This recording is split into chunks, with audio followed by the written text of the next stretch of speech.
Thank you. Can I just check we can coming through loud and clear online, please? We can see you, hear you online. That's fantastic. Thank you very much. And just check with Democratic Services staff that we're good to go. They're nodding to me. They're a fantastic team there. So welcome to the executive meeting for May, held here in the Luttrell Room at County Hall in Taunton. Just to remind everybody that it's executive lead members present in the room that are taking the decisions at the meeting. Others in attendance are here to provide advice. There are no planned fire drills today, and in the event of a fire alarm, please follow the exit signs, congregate in the car park, and if anybody present needs assistance exiting the building, let one of the Democratic Services staff know, please. So the agenda and papers have been published on the council's website in advance of the meeting, and the council recognised the importance of striking the balance between providing opportunities for the lawful expression of views. However, any unacceptable behaviours or actions that cause disruption will lead to our meetings being adjourned, and the council will be making a recording of the meeting, which will be published in due course. So we're on a hybrid format today.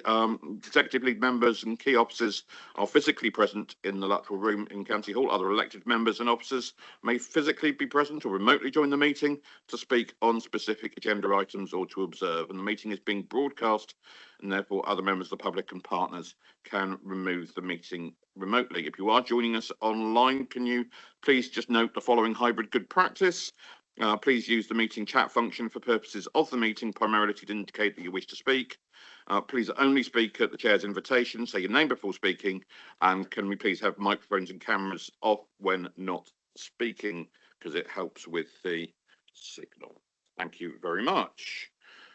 So apologies for absence. Do we have any apologies for absence? I've got none on my notes. Liz. Chair, we have notification that Graham Oakes will be online today. Okay, I can see he has joined us online, and that's not a problem. And Theo? Councillor Rigby has sent apologies that he's going to be 10 minutes late. Councillor Rigby has been delayed. That will be Richard Wilkins' fault because it's probably something to do with traffic. And Heather. Just to say that Claire Winter is on holiday, so we have Amelia in Claire's place today. Okay, welcome Amelia. I didn't think that you were Claire Winter. Thank you. Noted. Any other apologies? So thank you for that. We have minutes from our previous meeting. Hi, which is Claire. I've been thinking about you a lot lately, and it was triggered really by a meeting. Councillor Denton. I think it was last month. Councillor Denton, thank you.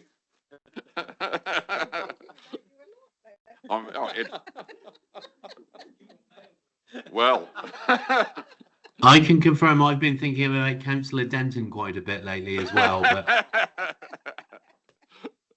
I'll have to get my hair done now, won't I? Right, moving swiftly on. It's our April minutes. Is there anybody spot any items that need adjusting, amending? Can I see a proposer? Thank you, Councillor Leishman. Seconded, Councillor Wilkins. Those in favour of adopting those minutes, those against, that's clearly carried and duly signed. And I will try not to lose them because I get told off by Democratic Services if I do that. There we go. Right, declarations of interest. Do we have any declarations of interest from colleagues? No, not today. And we have public question time. We have had one member of the public who submitted a question late, and advice from officers was we couldn't get a response in time, but I have agreed to meet with that member of the public and see if we can resolve those issues. If not, they can come back to full council or the next executive meeting. And I've had indications from Councillors Diogo Rodriguez and Councillor Jason Baker that they wish to ask questions in today's sessions.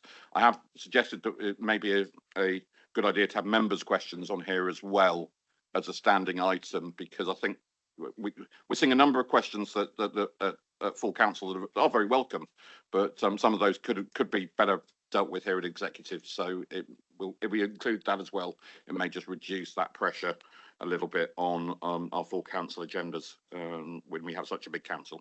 So first of all, to Councillor Diogo Rodriguez.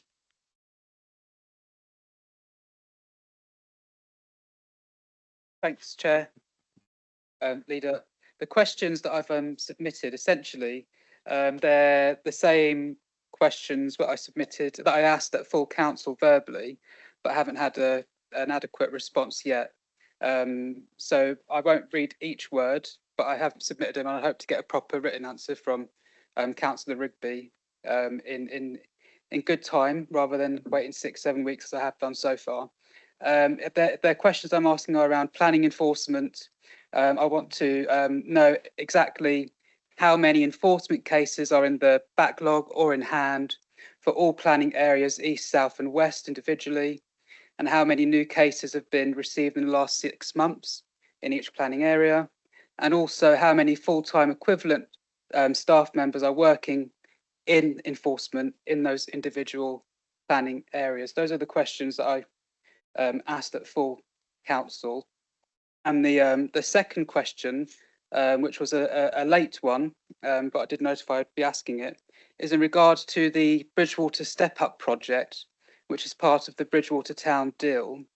That particular element of the Bridgewater Town Deal is described as an exciting initiative that aims to empower local entrepreneurs and fuel business innovation. But having learned that that part of the town deal has now been scrapped, I wanted to know specifically from the lead member in what new ways Somerset Council is going to empower local entrepreneurs and fuel business innovation in Bridgewater. And we'll put Celebration Miles to the side on this one.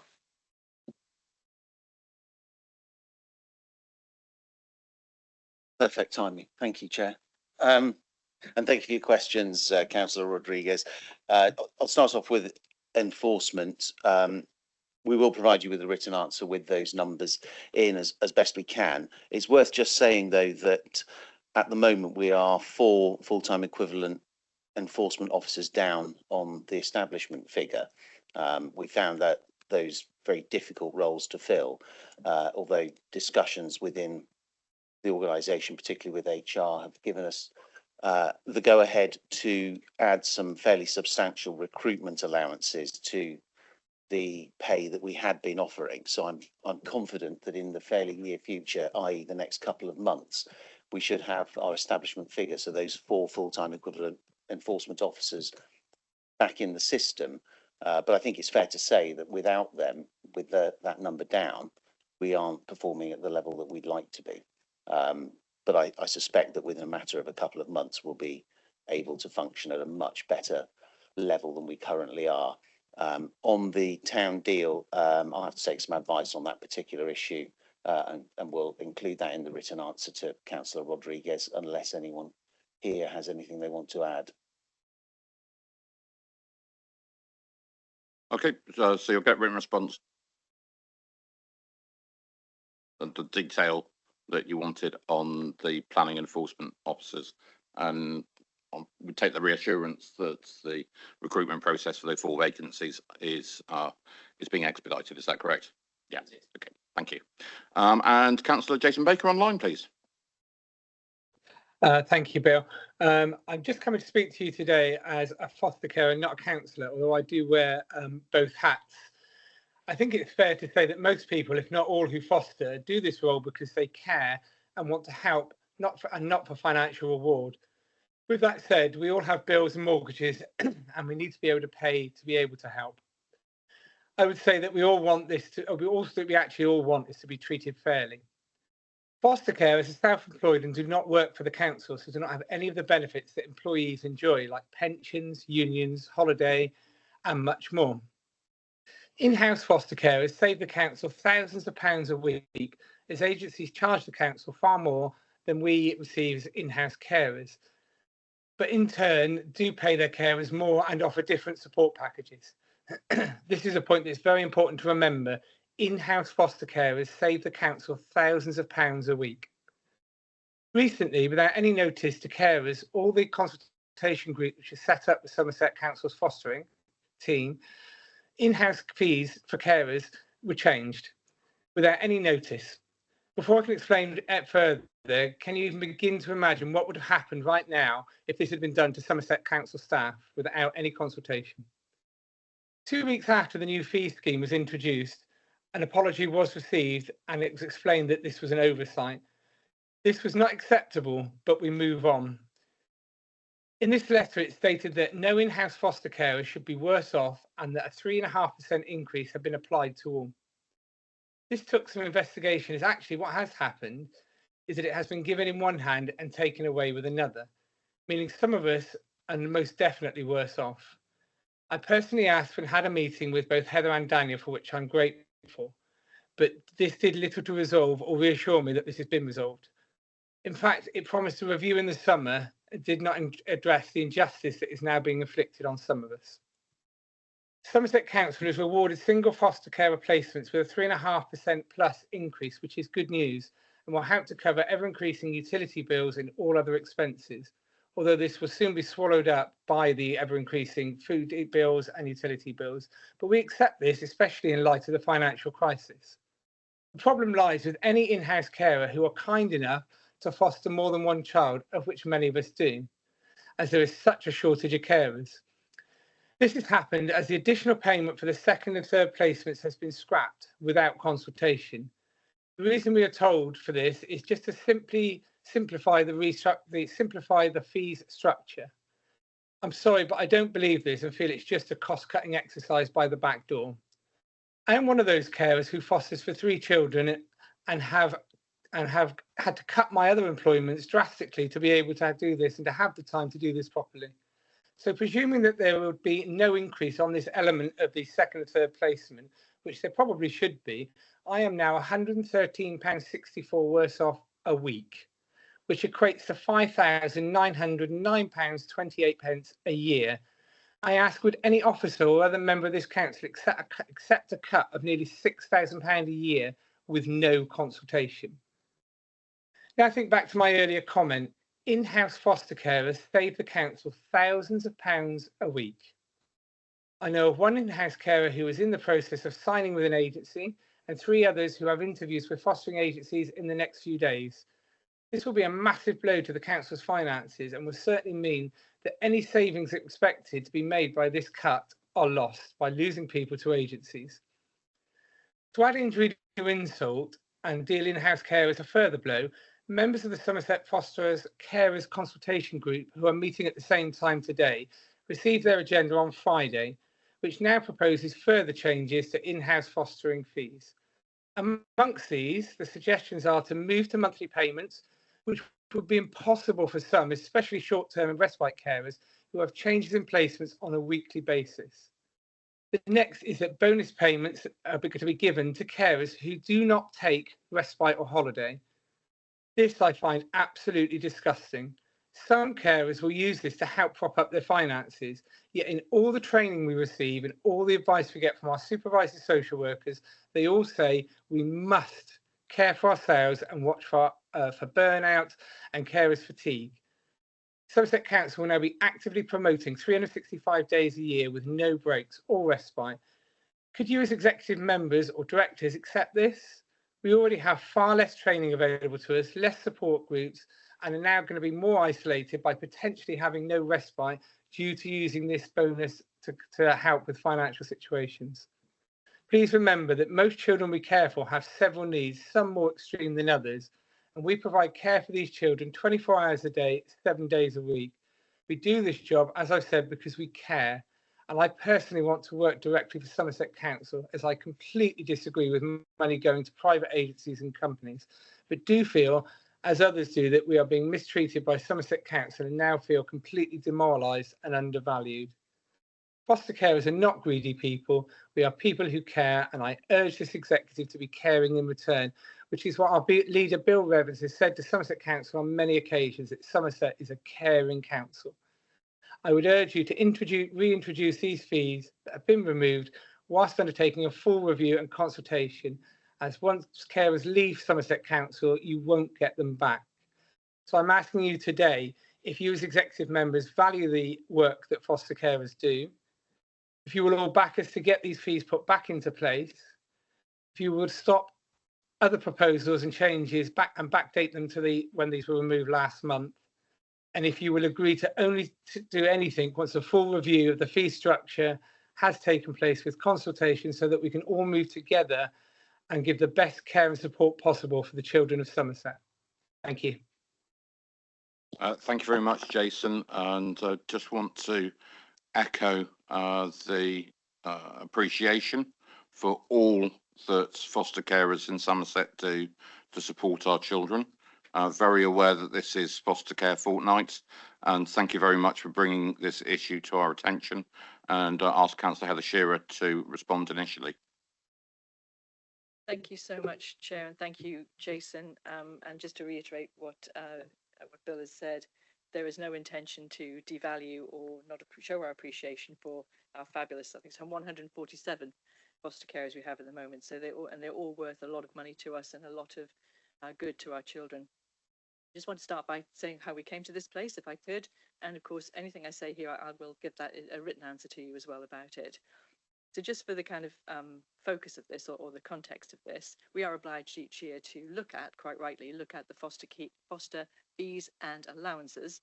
And for instance, last year, we had an envelope of 5.5% to play with, as it were, and how we could be actually uplifting those fees and allowances. This year, we were only allowed 3.55%.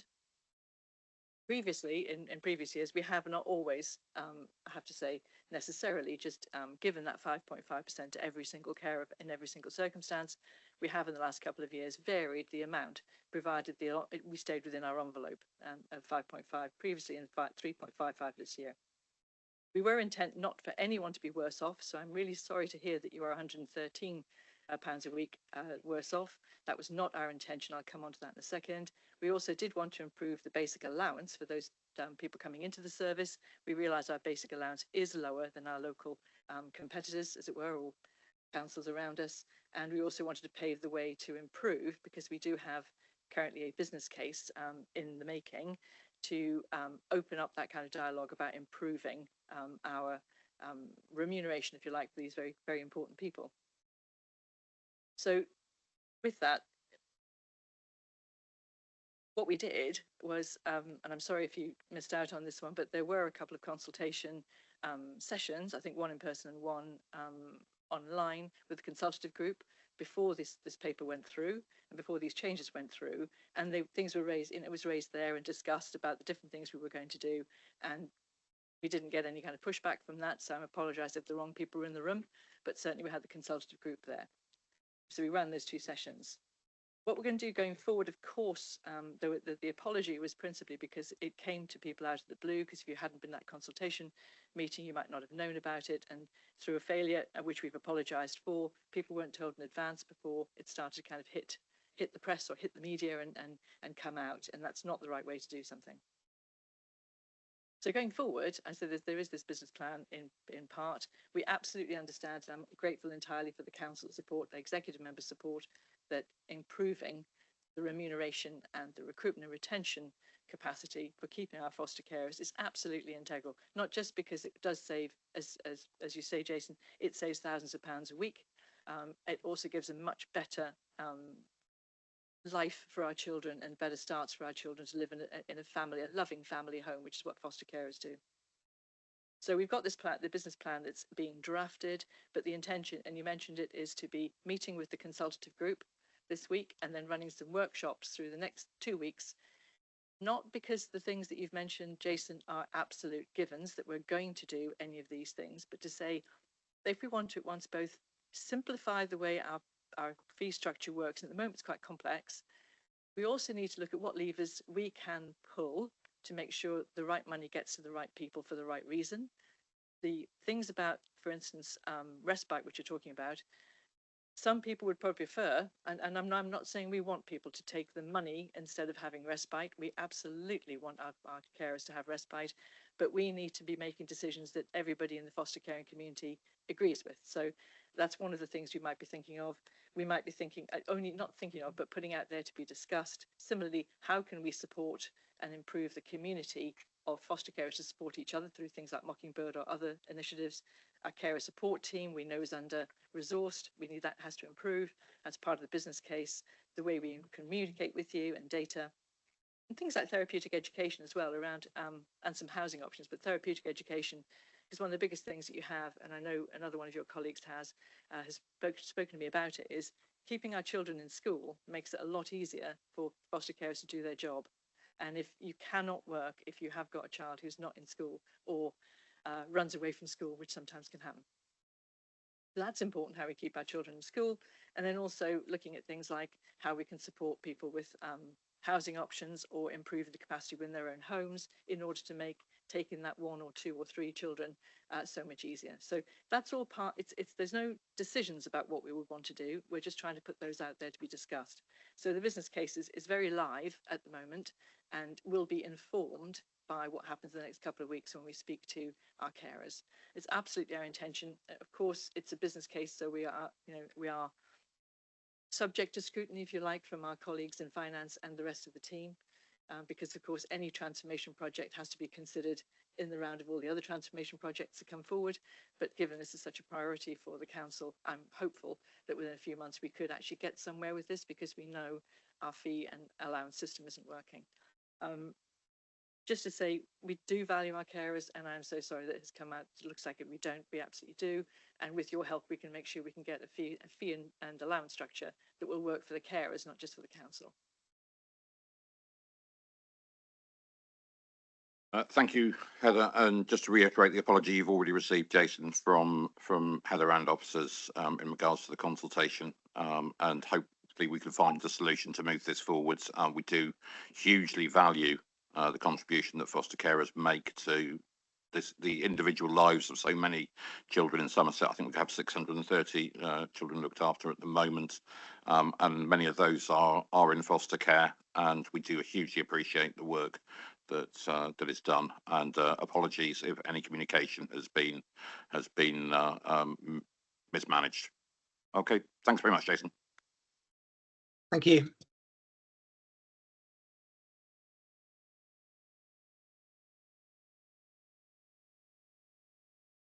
So we move on to item 5 with the executive forward plan. Any comments or questions? So that is duly noted. And so we move on to item 6, which is the 24-25 General Fund Revenue and Capital Budget Monitoring Report for month 11, which is on pages 17 to 126. And I'd like to invite Councillor Liz Lishon to introduce. Thank you very much, Chair. I'd just like to start what will be a brief introduction because we have a long agenda. I'd like to start by welcoming Nicola Hicks to her first meeting of the executive as the acting 151 officer. So this is a further improvement since the month 10 report, but we still have absolutely no room for complacency. The fact that this year, the year we're considering here, is complete now, and we now have a great deal of work going on for that end of year. You can see from these papers that we have reduced the draw on reserves considerably, but we are still using the capitalisation directive agreed by government for the 24-25 year. So we're working now towards the publication of the unaudited statement of accounts for that year, 24-25, with a statutory deadline of the 30th of June for publication. Nicola, as our acting 151 officer, will confirm our intention to meet this date and also to meet the government's backstop date for publishing the audited accounts, which is the 27th of February 2026. So as a council in receipt of exceptional financial support for the last year, year before, and for this year, the year we're in now, and with 2 statutory recommendations from our external auditors, we must do everything we can to comply and more. So my thanks and our thanks, I know as an executive, go to the officers of the finance team who are working hard on that statement of accounts and on the outturn papers that will come to executive in due course. There is a new appendix in this set of papers, J2, which is included, giving movement in savings from month 10 to month 11 as requested, and that has been a useful addition to our appendices. I'd also draw attention to page 24. The section 151 officer has clarified what further actions would have to be taken if we were to move a step closer to a section 114 notice. We will still hear those words, section 114 notice. So I'd like to hand over, if I may, Chair, to Nicola Hicks for more detail on month 11 and on the financial year end actions. Thank you. Thank you, Councillor Lation. So I'll just select a couple of key points within the report here. So I think it's important to note the significant movements that have happened from month 10 to month 11. These are summarised in section 5 of the report on page 17 and 18, but they are in more detail on pages 22 and 23, but also in the appendices for each of the directorates.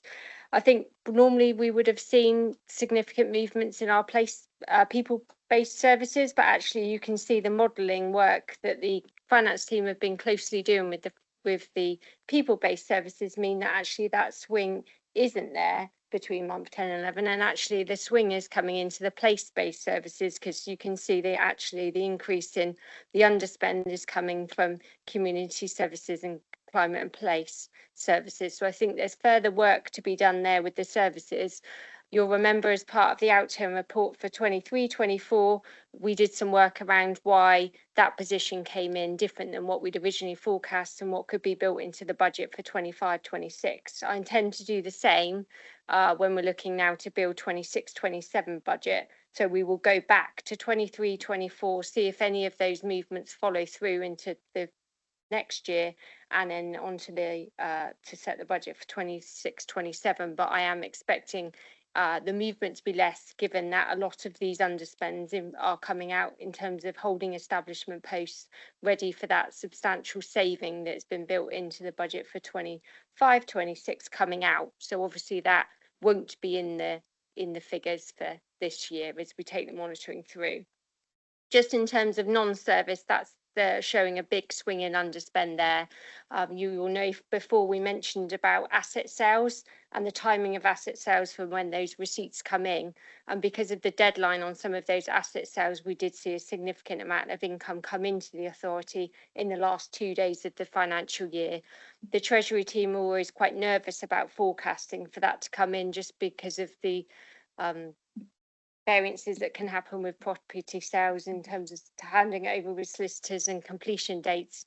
But I think we're going to do some further work with the Treasury team about how we model our capital programme against it, and how they are modelling their debt and interest forecasting to see whether we get some of that. But I think the important thing to remember is this council will budget as if we have to borrow for our entire portfolio, and this swing will come in terms of, we profiled that if we had to borrow for the capitalisation directive, we would have profiled to borrow the whole lot. As it is, we've got asset sales in which will help that. So we will see that swing in the variance there, but that's the better position to be in, rather than be bringing a report which says we've actually got a shortfall.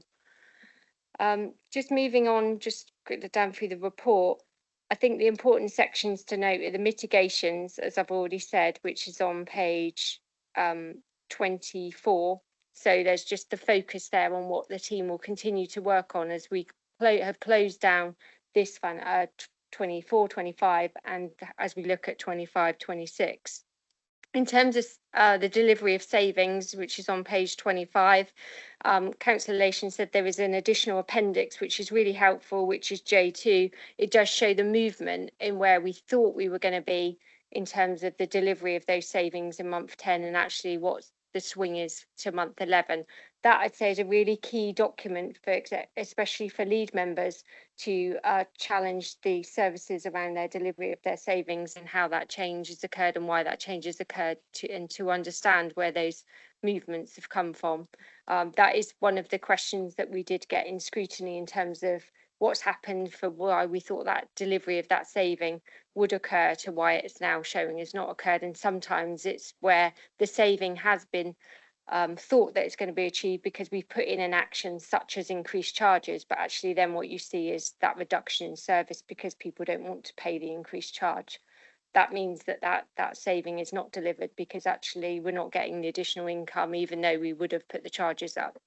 The other thing to remember with the savings achievement is that if it's not achieved in this financial year on a permanent basis, it will be carried forward into the next year as a savings to still be made.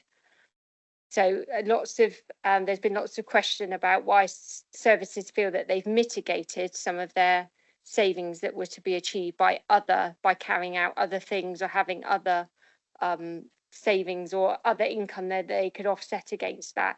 That will only be permanent if it can be moved on a permanent basis. If it's one-off for the 24-25, that saving will not be permanently achieved and therefore will be carried forward.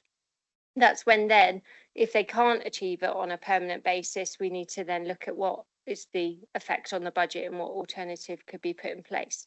When members receive month 2 report, you will see that we've slightly changed the savings monitoring table, and we will be separating out the unachievement into, is it a permanent unachievement or is it a temporary unachievement, so that it's much clearer. There's just in terms of capital, there's just 2 additions to the capital programme to change the figures, just in terms of 2 externally funded items there on page 28 to come into the capital programme that the executive can approve rather than council, just because they're externally funded, but there's not a significant movement in the forecast for capital. But we will know more when we get the outturn position. So apologies, we haven't got an outturn position yet.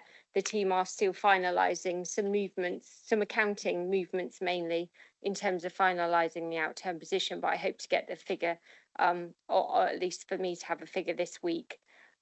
What I would say is the team are working incredibly hard to try and meet the deadline for the statement of accounts.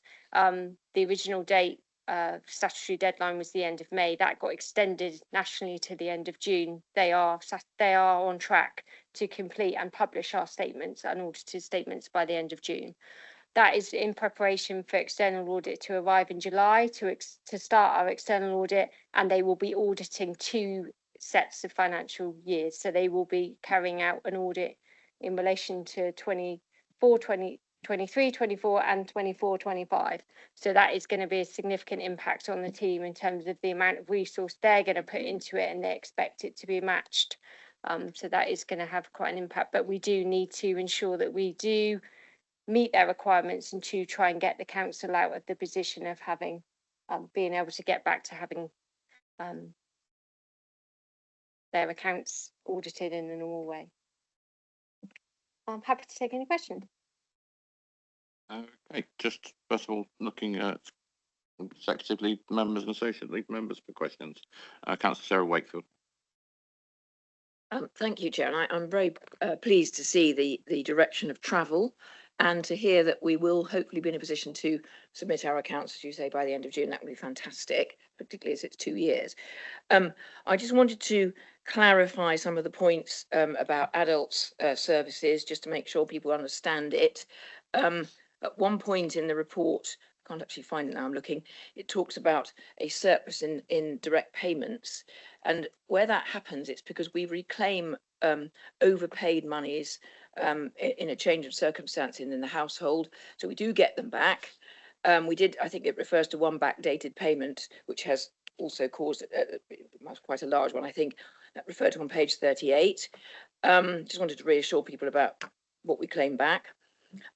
Table 2 on page 39 has no figures in it, which was mentioned at scrutiny because there aren't any mitigations and actions that we are taking at the moment. But I think people are using a standard report. I actually think you could leave the table out if you don't have any figures put in it, but that's just me. The second bullet point on page 37, it shows the again, this was raised at scrutiny, shows the figures compared with last year's figures where we had an overspend, and I think that's just a helpful thing to put in. I'm happy to answer any other questions about adults and what we're up to. I've got a couple of questions which I think will go in different directions here, just for assurance purposes. On pages 22 to 23, it talks about a land charges income issue. I wonder if that could be explained, what you mean by that. It refers to the land income. I think that's where payments haven't come in. I'd quite like a bit of an update on what's happening with connecting Devon and Somerset, which is also referred to, something that comes up at all my parish councils. And also on page 23, it says the legal services update restaffing. There's something to do with staffing of legal service. I'd quite like a bit of more detail about that. In resources and corporate statement, it says, talks about pressures and income not yet achieved. I'd quite like to know what sort of income they're talking about. And then finally, in the Homes and Horizons part, children's, it talks about occupancy rates. I'd quite like to know what's happening there and what's happening with the last homes that are coming along, because I know it's really important for us. It saves us a lot of money. They are really good places, but I know there's been a few issues. I just wondered if it could be explained. So those are my questions. Could I confer to officers for some of those answers? Thank you. If I may, so in terms of local land charges, so we set those as Somerset Council, and obviously we're dependent upon the number of transactions. So it's a demand-led service. So where we're receiving less income than we anticipated, so we're still receiving income, but it's less than we anticipated when we set the budget, it will be reported as an under recovery or potentially as an overspend, because we're continuing to spend money in that area on staffing, but we're not receiving enough income to balance that to a zero position. So that's the land charges one. In terms of connecting Devon and Somerset, if it's a kind of project update you want, I'll happily get that and we'll come back to you if that's okay.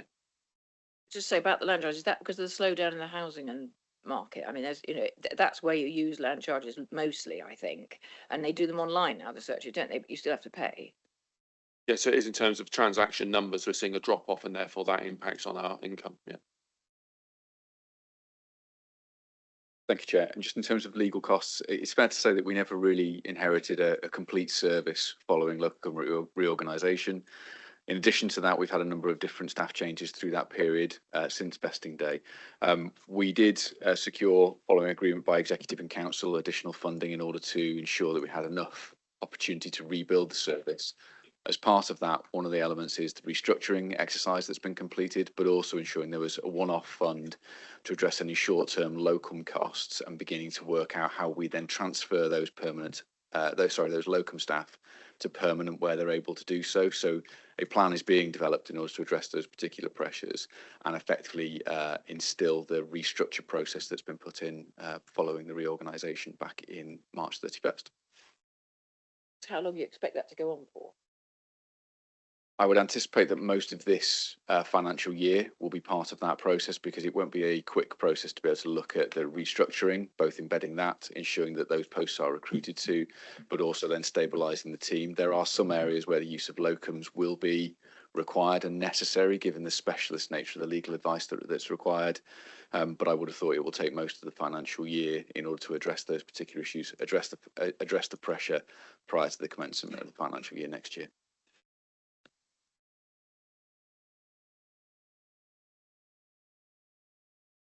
Yeah, I was looking over to my left for this too. It was going to pick up the Homes and Horizons. On Homes and Horizons, in relation to occupancy, there's kind of two tracks in terms of maximising the number of children who can be accommodated. And one of those tracks is about the creation of spaces, and a number of homes are now operational, but there also has to be a very complex and delicate process to find a match. You see the microphone's on, but I think some members are finding it difficult to hear. Sorry, can you hear me now? Any better? No, it's on. Can you hear me? What? Oh. Can you hear me now? Is that working? I don't know. So as well as creating spaces that for one child to occupy a home, that child can be on their own, but actually to get the value, then we want to have more than one child in occupancy. These are children with a very, very high level of need. So finding that mix where those two children can be in the same space successfully together and continue to progress is a long-term process of identifying children who could be matched to live in the same place. So that's what it's in the report around occupancy. That matching process is trying to find a child who can live with another child successfully in that home over time. I just use this one. Hope this one's better.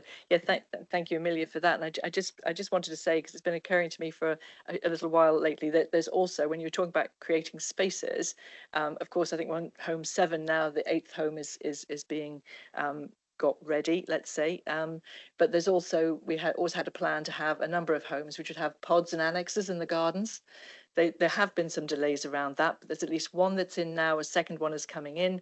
And although that would only take one child, that has a really good flexibility improvement, because it gives the opportunity for a young person to have a degree of independence while living with support, but also it becomes a good emergency place. But even with the two, that would only be two more places that we've got, and a third one coming on. So I just want to say that. But I think also what's been occurring to me is I feel like perhaps I've been neglectful in this. I think it's probably time we brought a report back to you about how Homes and Horizons are going, have gone in the last couple of years, because I think there's both the success rates, and there have been some really good success rates also associated with the therapeutic school, the first one that's been operational since September, but also there's been some challenges. And I think so in terms of both revenue and capital impacts, where some of our capital has been slipping because it took more time to get things. I think you just want to know why there've been delays in some places and successes in others. And I think it's time we brought something back, if that would be helpful. And we can discuss outside of here the best place to bring the report back to. I'm very pleased that I have to say I do know about the challenges. I've got one or two in my division, and so I do know about what goes on. But the other thing was I think we were originally going to have 10. And are we going to? I think it says somewhere that you have to spend the money by a certain time. Are we going to get to 10? If I commit, my understanding at the moment is 10 was the original plan. I think 8 has been in a sense approved, if you like, at this point. And I think this is why it's very important to have that review for the next steps and how far we take it beyond that. Sorry, Duncan, you were coming in. Just going to add, if I can, that I think that 8 have been approved, as you're saying, fully funded, and we're still looking at funding. So there's discussion about what the other homes might look like. We need to be careful we don't have so many homes of one nature that effectively we create a cohort of young people who are actually being given support more than they need. So obviously what we want to do is encourage independence and people being able to get the right support at the right time. We don't want such a fixed pattern. We've got to get the support we got because we've already bought it. But right now the homes are in a really good place and we're starting to get really good occupancy. So as has been alluded to, one of the issues was we had a number of homes with difficult cases to handle when you get people settled, which meant we were effectively operating under occupancy. That's been fixed as people have settled in. We've been able to get more young people into the homes. And actually, as you said, we're getting some really great outcomes, particularly in the therapeutic education side. We're really impressed with that. So I think we've got a report lead. The scrutiny is the obvious place to ask if a scrutiny committee will be happy to take it. I'm delighted to see the Chair of Children's Scrutiny nodding along there. So yeah, if that could come forward onto the scrutiny agenda and any recommendations through to executive, that would be hugely appreciated. Thank you. Anything more? And thank you. I was just going to say in response to, or not in response, but in support of the month 11 figures and what Nicola said earlier, I think we are seeing the benefits of improved modelling, and this close to the year end, there shouldn't be surprises. I'm really glad there aren't any horrendous surprises. But also every time I come to try and think, how am I going to explain what's been going on here? When you look at it and you look at the appendix, there are many levers and many accounts within, and what we mustn't lose are all of the underspends and the overachievements, and there are a number of those, as well as the big ticket items around external placements. So I'm really pleased to see that we've been working really hard to keep not just the fact that we've got some vacancies, which will always give us some underspends and underachievements, but also the fact that the teams have been working to bring those costs down in mitigation. So that I think at the end we should only be something like 3.9%, which is still big, but 3.9% over our initial budget, which was looking quite different in about October. So there's been a lot of changes. And the other thing is the great work, in a sense, and I'm not trying to be sycophantic about this, but I think there's been an enormous amount of work across all of the council, I have to say, but I'm closest to Children's, for the new structure that's embedded from the 1st of April.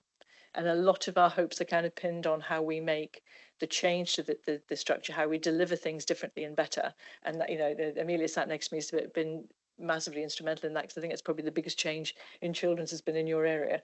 And so, hopefully going forward, you'll see hopefully a more clearly defined set of accounts. And that's not a criticism of Nicola, but just being very clear about what our budget is, what we're doing with it.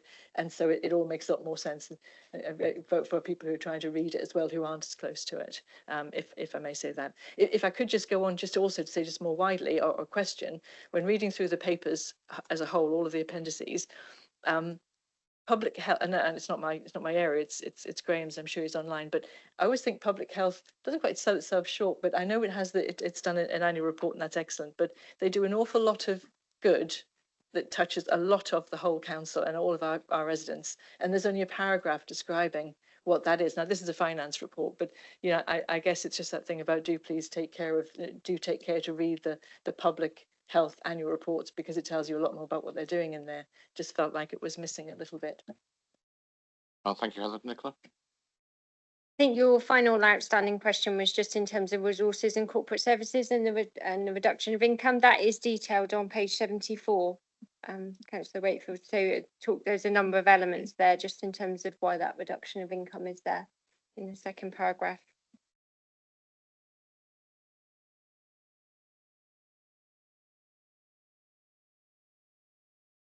Okay, not seeing anybody else indicating from league members or associate league members. I'm told Lucy Criminal has a question, but I can't see her.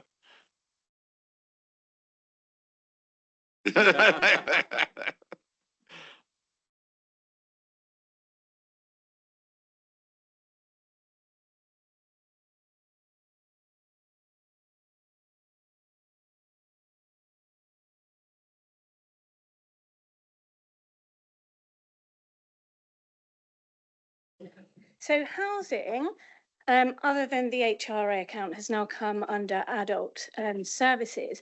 However, it's still being reported here under community. So I don't know whether my question is particularly for Fed or whether it's for Sarah or Councillor, I should say Councillor Smith-Roberts or Councillor Wakefield, if I'm being official and proper. So at the bottom of page 56, we see that the Housing Options Service has seen an increase in the numbers approaching the service and the number of cases which the council has a responsibility to provide relief or main duty accommodation. And actually that was the only area of overspend within the housing budget. The continued demand, is that something that's going to be mitigated? Is this something that really sits within HRA, or is it a Somerset-wide issue? I just wanted to understand it a little bit more, please. I think Mel will probably answer some of this. It has come over to us, but it's still shown in the budget for the last year. Otherwise, it just really messes it up for the figures and people who are doing the figures if you keep moving it in the middle of the year. So it did move over to us, I think, in about October, but it is going to be continued to the end of this last financial year. It'll be shown in that budget it was in. Otherwise, it's going to cause a lot of problems. We do have an increase in numbers of people approaching and asking for dwellings, and that is a problem. We haven't got enough coming on stream. We have got a big problem with developers getting out of their obligations by using the viability argument.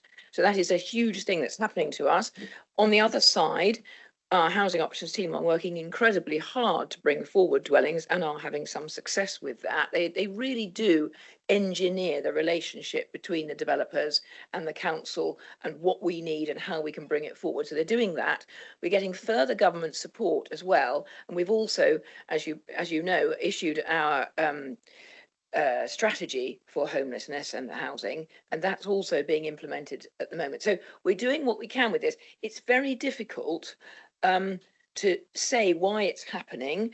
Apart from the economic situation in the country generally, people are losing tenancies. Landlords are giving up the game of being a landlord, but we are working in our prevention arm with our tenants before they become homeless to make sure if we can possibly avoid it, we will. So that means working with the tenant and with the landlord to look at the options for that tenant and that landlord to see if we can make it acceptable to them in some way. And it does quite often work, actually. It's often a breakdown in communication. Now, obviously, if the landlord decided to go out of the market, they've decided to go out of the market. But you know, that is one of the things that is happening, and it's happening all over the country, not just here in Somerset. And it is a genuine concern. But we are working with our officers to try and mitigate it as far as possible. Okay. Councillor Chilcott. Oh, hang on a second. Good. Who's going first? Councillor Rodriguez. Diego. Thanks, Chair. We won't argue over that. Just 3 questions for me. First one's on Appendix J2, then Appendix M, then Appendix K. So page 105 is what I'm looking at in regard to Appendix J2.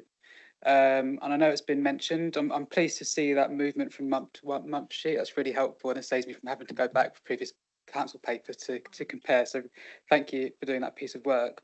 And I know it's been mentioned about some of the savings items that are now not delivered in this year. What I'm getting confused about is on the on track savings in month 10, where they've now moved to not delivered. I would have expected at-risk ones perhaps to then move on to not delivered, but for them to go from on track straight away to not delivered, to me, that's quite confusing. I was wondering what's happened there, because either something's gone wrong or the reporting hasn't been very accurate in regards to it. So just wondering which is it? I'll just come in to say I think that's a fair challenge, and we're doing a lot of work with budget holders, and I've got a lot of training sessions planned around budget monitoring, forecasting, variances, outturn, kind of that work that's taken place. So I'll certainly take that into the training element. But as for why those particular ones went from on track to unachieved, I'll defer to officers. Yeah, in terms of the crematorium, again, well, in fact, in fees and charges as well, both of those are demand-led services. I think there was a reasonable expectation that we might hit the target on the fee income around Taunton Crematorium, but that hasn't happened. You will also see elsewhere in the report that Bereavement Services is reporting an underspend. So whilst we haven't met it in this column specific to the MTFP, we have achieved that saving through another route, through underspends elsewhere. But yeah, we take your point. It's a demand-led service. In the last quarter of the year, the crematorium service does tend to be busier than the rest when we profile the year. However, the best estimates at the time were being reported, but we haven't seen that come through towards year end and at this point in month 10. Thank you, Chair. Second question is on Appendix K, which is page 112, in regards to the slippages in the capital programme. You see there's further slippages from one month to the other. I'm just trying to, just a couple of things that stand out to me that I have interest in, and perhaps there's details somewhere in regard to each individual project, but particularly in regard to the Bridgewater Levelling Up Fund and the Glastonbury Town Deal. I'm just wondering what those slippages are about. Obviously happy to have a written response if the information is not known right now to hand. Are we happy to do a written response on that?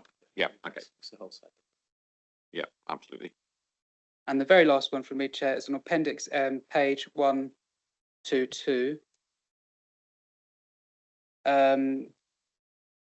Looking at the town deal programmes, I've mentioned it once already, but in regard to the Bridgewater Town Deal, it refers to the town deal progressing the 11 projects into delivery. But as I've already mentioned, we know the step up project's not going ahead. So that takes the number down to 10 from my calculations. And I'm just wondering if the lead member is confident whether those 10 remaining projects are going to be progressing to meet the funding deadline of March 2026. Looking good so far.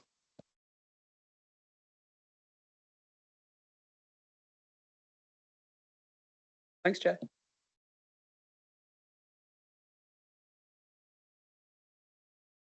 Thank you very much. Just a couple of questions, if I may. And the first one, as you'd sort of probably expect, is around that non-service and the underspend with our financing against actual. We've heard from the interim 151 that we do not budget. We budget effectively for no asset sales. I'd like to understand fully really why that is, because £20 million underspend. We've got a contingency that's not been touched for the year. So if there are fluctuations, you've got a means to help soften and smooth that.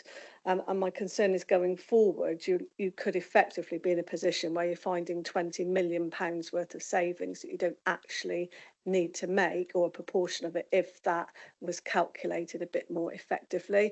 And I think if we look at the expectation from the selling of properties, investment properties, there was a programme there, and I think to expect that none of them would sell and none of them would come through, to me that feels too prudent given the financial pressures the council's under. So that's my first question. If I could just say, and then I'll hand over to Nicola Hicks. While we have a capitalisation directive in place, I don't believe that we are making savings on monies that would otherwise be spent on services.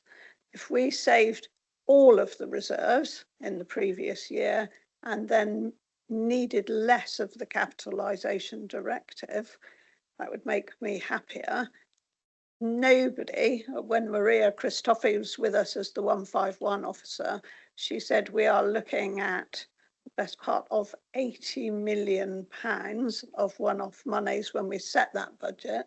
So I know, having heard from Jason Vaughan when he was our 151 officer, and from Maria Christofi, and now with Nicola, I think particularly Maria Christofi was very open about the fact that she was including in the budget the cost of that borrowing in case the receipts, the capital receipts, did not come in.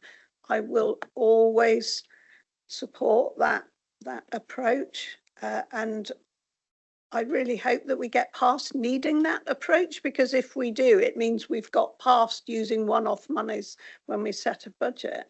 I just hand over to Nicola, because we've got the difference between capitalisation directive and also flexible use of capital receipts. We have got lots of work ahead of us in this current financial year where we will be using both, and I think it's in the next paper where those are divided into different columns, and I completely support that approach too. If I could hand over to Nicola, please, Chair. Yeah, I think Councillor Lation's correct. It's to not underestimate the amount of money that this council needs in order to fund the gap that was put into the budget, but also the transformation delivery that will be needed to try and set a balanced budget for 26-27. Capitalisation directive can be, we could borrow for that. Flexible use of capital receipts we're not allowed to borrow for. That has to be done from asset sales. So those asset sales are fundamentally important to cover that. And I think you can see in the next paper how much we are forecasting that is needed for transformation and delivery of savings from all of those receipts to prevent us from borrowing. And I think, you know, I take your point about the fact that we've included it, and we could have included a proportion of asset sales, but I guess I'd rather be sitting here saying that we're in a better position than in a worse position. I wouldn't want to sit here in front of members and say I profiled for 20 million of asset sales that nothing's come in. Thank you. I've just got a couple more questions, and thank you for that response. I think there has to be a halfway house, and I'm really encouraged you said in your opening statement you are looking at it for the coming year, because we can see from the savings we've got reported here how very difficult savings are to make, which is the other side of that, isn't it? So my next question is around recycling centres. And thank you for the savings tables. I think it's really helpful to see what's here. So on recycling centres, there was a saving of 883,000 on page 95. It's CAP 15. I haven't heard anything really about this all year. And I can't see anything in mitigating actions anywhere. There's no reference to it in the paper, but it is quite a big figure. So that's the second, and I'll roll the third one in for ease. The third one was around government council tax admin grant, 570,000 on page 101. I'm just wondering how and why that's remaining and how that can possibly sort of be put forward into next year. Thank you. Thank you. In terms of the HWRCs, or household waste recycling centres, so there were a range of proposals put forward to reduce the number of those, and a £900,000 MTFP saving that was approved and placed in the budget. However, that project has been paused. The way that the contract is written is that we don't believe we can achieve all of those savings in the way that was first intended. So we've paused that, and we're working with BIFA, who are the contract provider, to establish what other savings could be provided and what other mechanisms there might be. So there will need to be a new decision made around those when we have a proposal. You'll also see that we are reducing down, not on a permanent basis, but in year we're reducing down that pressure. So 900,000 was the requirement. I think it's around 350. I'd need to check in the paperwork that we found from alternative saving proposals within the waste area. So the total mitigation isn't 900,000, but we are making savings towards that number whilst we work up an alternative proposal to replace it on a permanent basis. That's really, really helpful. It'd be nice to see that as a mitigation action in the reports that are coming, so we can follow that through. It's good that it's a lesser figure, but my understanding, and we've got a risk paper later, was that, you know, if it remains there, there needs to be mitigation actions put in place, and I haven't seen or heard anything about that prior to this point. Thank you. And the last one was just around council tax admin. Page 101.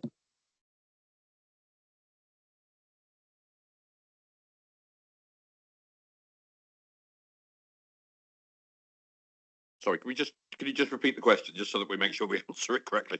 Of course. So page 101 on the savings, there's 570,000 for council tax admin grant. And again, I've not heard anything about that. My question was, where in month 11, if it isn't delivered or can't be delivered, is that something actually that can be rolled into next year, or was it this year specific? I actually believe that was a double count from last year.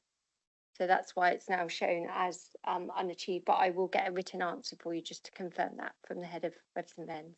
Thank you very much. Okay, thank you very much for questions on that. So we have recommendations to the executive. A, that we note the forecasting balance revenue position. We note the forecast underspend of 31.074 million.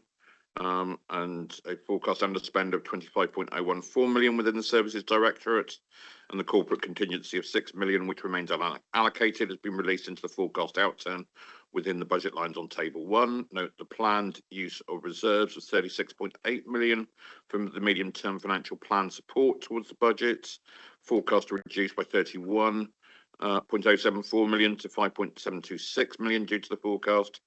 Agree the mitigating actions that are identified in order to reduce any overspends to take action and to contribute to the long-term financial sustainability of the council. Agree that the council continues with the aim of avoiding a section 114 notice by continuing to take the actions it has been taking all year. Agree to delegate to the CFO in consultation with the Deputy Leader of Council and Lead Member for Resources, Procurement and Performance to agree the final 24-25 outturn for all, including the General Fund Revenue, Capital, DSG, HRA, Reserves and Capitalisation Direction to enable the Statement of Account 24-25 to be completed, compiled and signed off by the CFO. Note the final outcome for the 24-25 savings with 35.856 million achieved and 4.376 unachieved as set out in Table 2. And Appendix J1, note the in-year forecast overspend of the DSG grant of 28.745 million, a decrease of 1.993 million from month 10. Note the total forecast DSG year-end deficit of 62.656 million, as set out in Appendix C. Note the collection rates for council tax and business rates set out in paragraph 19. Approve an addition to the capital budget of 0.405 million being grant funded towards the cost of on the Aero Centre and 0.099 million being Section 106 funded community projects. Note the capital programme forecast and month 11 is 148.606 million, and approve the additional month 11 capital slippage of 0.045 into future years. Do I see a proposal for that, Councillor Lyshawn, seconded by Councillor Shearer?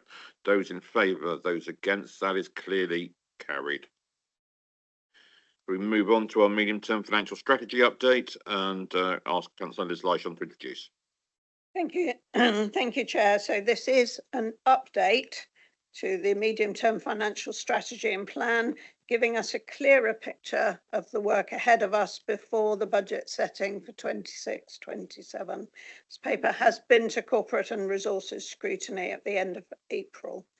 Helpful to our understanding of the situation ahead of us is the table 2 on page 135, where the expected use of capital receipts is divided between flexible use of capital receipts and the capitalisation directive from government. And this is what our 151 officer referred to in the previous paper. That also forms recommendation D on this paper, and we will continue to separate out the expectation of use of capital receipts in this way. So I recommend to Executive and to all members of the Council that the financial planning risks on page 136 are read carefully, as that list gives us the global, the national, regional and the local risks that we face along with other councils. And I suspect the announcement by the Prime Minister this morning probably will be added to that list about care workers coming into the country. So you'll note that our risk score is 25, the highest it can be, and it is expected to remain at 25. You'll note in the graphic that the budget setting date for 26-27 is March, again, not February, as we need to ensure that we can work with our published dates. And I'll give my apologies again to all those who were affected by the many changes of dates and the extra dates that we required for the current year's budget setting. In Appendix A, the revisions are helpfully highlighted in grey, and tables 3 and 4 are particularly helpful in listing the key actions to be taken on the budget work streams and on transformation work streams. Those tables can be found on pages 156 to 158. Two charts in this paper have been really helpful to me in understanding the challenges of local government reorganisation, with vesting having come in 2023. So the chart on page 161 gives the CPI inflation and the energy costs inflation, and the chart on page 163 gives the interest rates. So between them, those lines on the charts give us an indication of how much the council's expenditure has been affected on those years, particularly the years between the agreement of the move to unitary council and the actual vesting day. So on page 164, we can see that the government spending review is expected in mid-June this year, while the provisional local government finance settlement is expected in November this year, as opposed to the mid to late December that is usually the Christmas present for Section 151 officers across the country. Again, if I may, Chair, I'd like to hand over to Nicola Hicks for further detail on this paper. Thank you. Thank you, Councillor Lation. So as you've just heard, this is the first time we brought the MTFS update since we took the budget report through in February. I think it's a positive report in terms of it shows that we've already started work on the 26-27 budget. We've already got plans in place, the timeline mapped out. That doesn't, however, underestimate the work that is needed to try and deliver some of the budget gap. You'll see in paragraphs 7 and 8, it talks about that the status is critical in terms of trying to meet that budget gap. And although we were balanced with EFS and our own reserves, I think it's important to note that they were one-off, and we do need to achieve those savings in order to increase the council's financial sustainability going forward. We've also got in there, it talks about the statutory recommendations and the achievement of these in order to help us moving forward. And as we know, those are being monitored by our audit committee in terms of making sure that we are achieving the actions needed to deliver on those. Section 18 talks about, section 18, sorry, which page? Page 131, talks about the timeline. I think this is we are trying to keep this up to date as possible and trying to keep on track. We're working really closely with the transformation team in order to develop how the finance team are going to work with the transformation team, how we're going to look at general savings as well as savings that will come out through the transformation. I think it's really important, though, that we do emphasise we do need to move at pace on this. We'd like to be in a position where we are coming forward to the executive with savings in September. We want to try and pull it back to the position we were in last year. And so I think that's really important that we do keep on track and we do keep regularly reporting how we are achieving against the progress and against the work streams. Section 32 shows the resources allocated, and so I'm just getting down to there, and how we will monitor and report this to committee. I think just the impact of these resources coming into the organisation is fundamental. We need to get some extra capacity in, or extra key resources to be able to deliver on some of the transformation. Table 32 shows that some of that's already been approved, and we're working closely in terms of how we monitor the business cases coming forward and the delivery of the savings and the impact that will have on the organisation to help deliver. I think Councillor Lation's already spoken about the risk section, so I won't go into that, but I will take the point about the new risk that needs adding in terms of the government today. But happy to take any questions.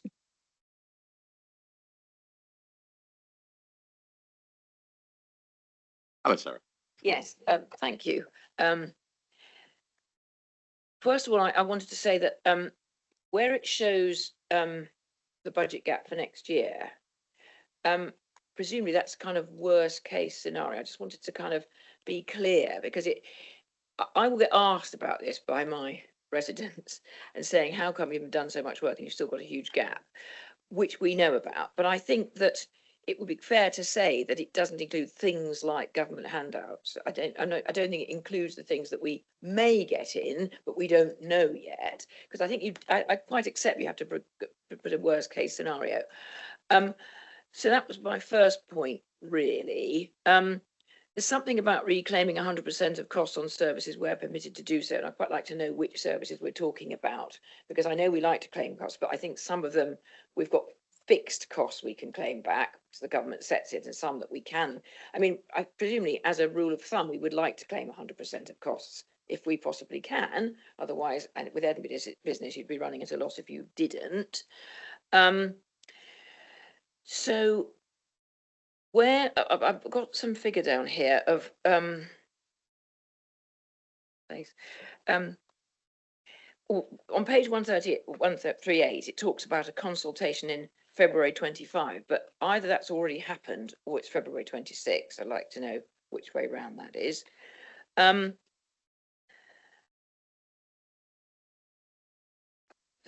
a figure of 5,000. Yes, I was quite interested in the poor spending power charts that you've included, something I'm not particularly familiar with. And I see that our core spending power in Somerset is some £200, I think, per household less than the mean for local authorities. And I'm just wondering what that means in more detail. If you wouldn't mind explaining that. And finally, before I finish, I can't find the bit I wanted to ask. I just wanted to say about the adults section in this. We talk about, I think it's on page 170, paragraph 9.61.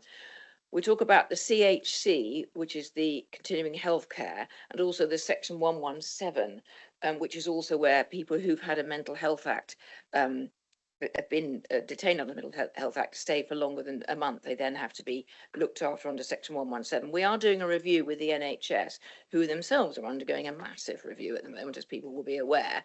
And that's really part of our partnership working. And we are hoping to work out with them better ways of dealing with it. People may be aware that with continuing healthcare, there is always an argument about whether somebody is going to get continuing healthcare or not. If they don't get it, we have to pay for them. If they do, the NHS has to pay for them, in simple terms. So we're trying to work something out that would make more sense. We're working now with the Director of Nursing rather than the Director of Finance at the NHS. And the aim is to bring the right outcomes for everybody through this review. And I'm hopeful that it will achieve that.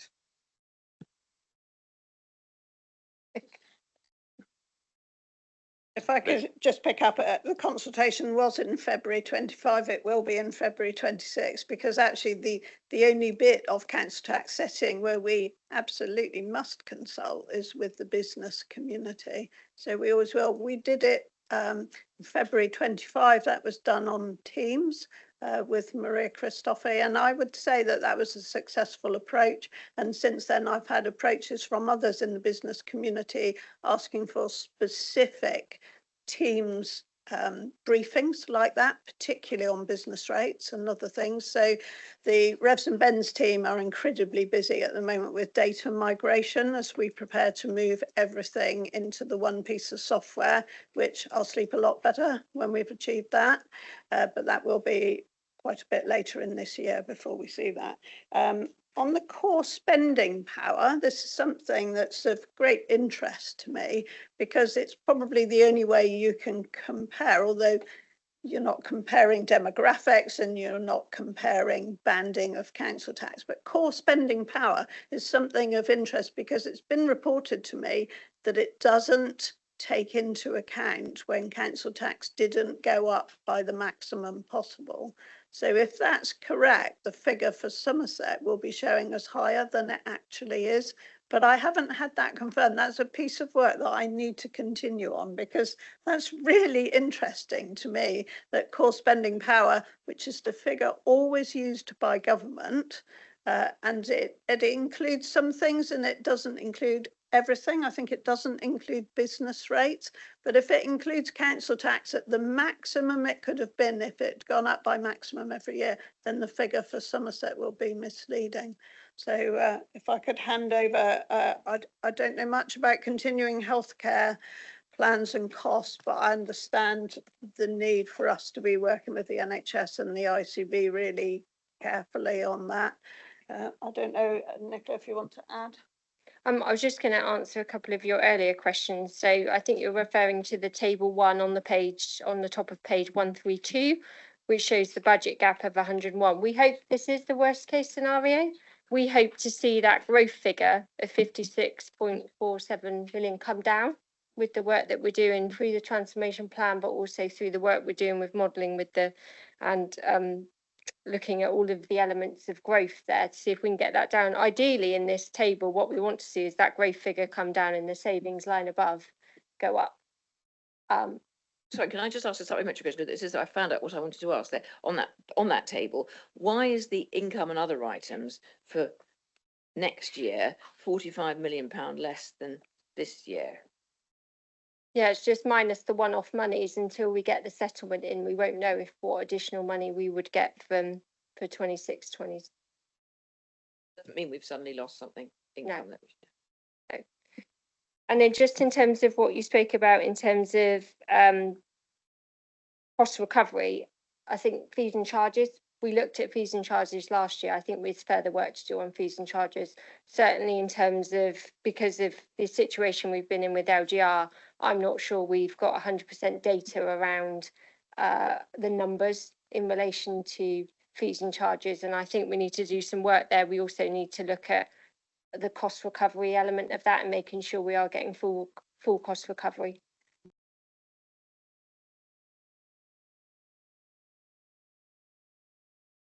And I think there was just one other question about whether it was worst case scenario, which has just been touched on. What we've been trying to do for the MTFS all the way through is actually budget to a reasonable scenario. So it's not worst case or best case. If best case, we take too many risks. If it's worst case, we have too many things that, I think as was alluded to in an earlier question, probably break in the wrong way. So what we're trying to make is reasonable assumptions about what might happen.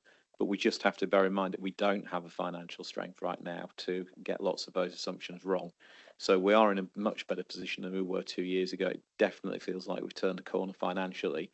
And as much as this has still got a very scary figure, we actually feel we know this figure now. We understand what's driving this figure. We don't believe there's anything else in the figures that we don't understand. So therefore, we do feel in a much better position. If we can get through next financial year, 26, 27, we're in a much, much better position. But what we've budgeted for isn't best or worst case scenario. It's a reasonable scenario with everything we know. So I would say it's balanced. Some things we think will go in our favour, some things won't. But if everything that was in there went the wrong way, we wouldn't have sufficient contingency within the budget to cover those, which is why we still got to be really, really careful. Okay, not seeing any other executive lead members or associate lead members looking to speak, so go to Diego Rodriguez. Thanks, Chair. Just two from me. on the MTFS strategy itself. If I go to page 150, there's reference to procuring a transformation partner to assist with the transformation programme. I only wanted just a bit more detail, if I may, on that. Assuming obviously that would come at a cost, I'm just wondering if we know what the cost is and whether that's been budgeted for. And also, I appreciate that the full detail of that will come to probably the executive in June 25. I'm wondering, in terms of timescales, if you agree to do that, to get a partner on board, how long will it take to get that partner on board? Because then I'm thinking about timescales to be able to deliver those transformation savings in time. I'm just trying to work that out in my head. I'm looking to my left. I think Alan's going to take that one. Thank you, Chair. An excellent question in terms of the role and function of a partner. As is set out in the MTFS, the transformation activity is a range of different activities and areas of search, but also areas of activity that are already underway within the organisation. The need for a partner is to recognise that there are things that we know how to do and are already in train, but there are matters that potentially we need to further expertise and support in order to identify how we would deliver those savings. It's essential that we use kind of best practice as part of that. So that's the role and function of a partner as part of that process. It would be part of a full and clear decision for executive to invest in that. And we would ideally like to take that through scrutiny as well, so that the scrutiny have an opportunity to influence the role and function and scope of that arrangement should a partner be brought in. But it really builds on the success that we've had with using a transformation partner in other areas of council business over the last few years. In terms of timescales, absolutely right in terms of the potential risk and delay to the delivery of that, but it wouldn't be just a short-term matter for 1 year. It could be a potential long-term arrangement whereby we could call off expertise and skills required to deliver the necessary elements of our transformation programme as we move forward. The critical part is continuing to deliver and develop the transformation programs that we know ourselves. So a partner may come in and help and assist in the delivery and the project management of those activities that we already know to ensure that they're validated and they're delivered on time and to schedule. So they can start now. We know what they are and some work is already underway as part of that process. And then the transformation partners, they can really look at those wider change activities, those broader transformation activities as part of that process. So we know what we're doing now, and we're continuing to bring those elements forward. We know that we also need a transformation partner as part of that longer term approach, and that business case and that rationale will be brought forward to executive for full consideration prior to the decision. Thank you, Chair. Thanks. Look forward to getting that. My second question, sorry, Mandy, I had two. All right, my second was on page 159. It's in regard to the 12-step process of action that we've got there, which is really helpful to understand.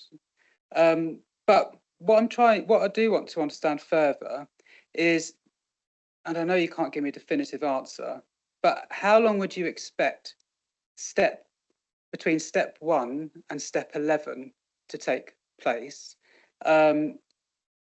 Because step 11 is when members of the executive will review that particular saving or growth. And it just strikes me that's one step before it goes to an executive or full council. And I only would have thought that members of the executive would have some sort of informal kind of input much earlier on, because by the time it comes to step 11, it's quite difficult to row back on all the work that all the officers have done between step 1 and 10. So just trying to understand if there's any opportunity or if members will have earlier opportunity to influence what's going on rather than one step before exec or full council. Chair, if I may. So certainly in terms of the engagement more broadly, the role and members will be aware that there is work underway to already consider and review how we can engage with scrutiny in a very different way as part of the review that's being undertaken at the moment. So the use of workshops and the use of that sort of process in order to ensure that we've got that broader engagement. There are a number of activities that are already underway that have been discussed through various committees in any event. Once the process has been fully developed, clearly it will be considered as part of that. What you see as the timescale is the formal parts of the process. You're absolutely right. But as we move forward, those workshops, those engagement points with all members will be then factored in and ensure that they're fit for purpose so that those decision points, members are engaged prior to that decision being brought forward. Thanks. Just for clarity, I suppose the reason for my asking is trying to understand what influence the executive have in this process, and whether it is kind of largely officer driven, or whether the executive members do have real input earlier on in the process, because it's quite hard to say no to something when the officers have done so much during 1 to 10, if you see what I mean. So in a very similar way, through you, Chair, in a very similar way that we set out the transformation programme at the beginning of last financial year. So we set out a decision-making process, but also we agreed, the executive confirmed a number of design principles that we needed to work through as part of that process.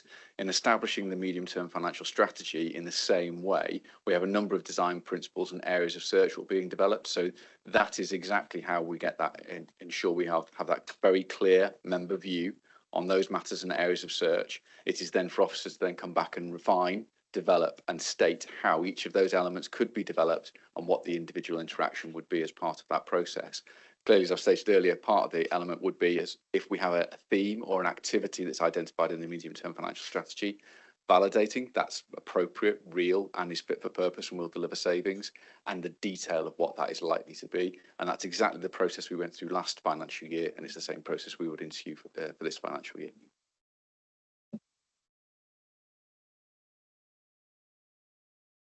Thank you very much.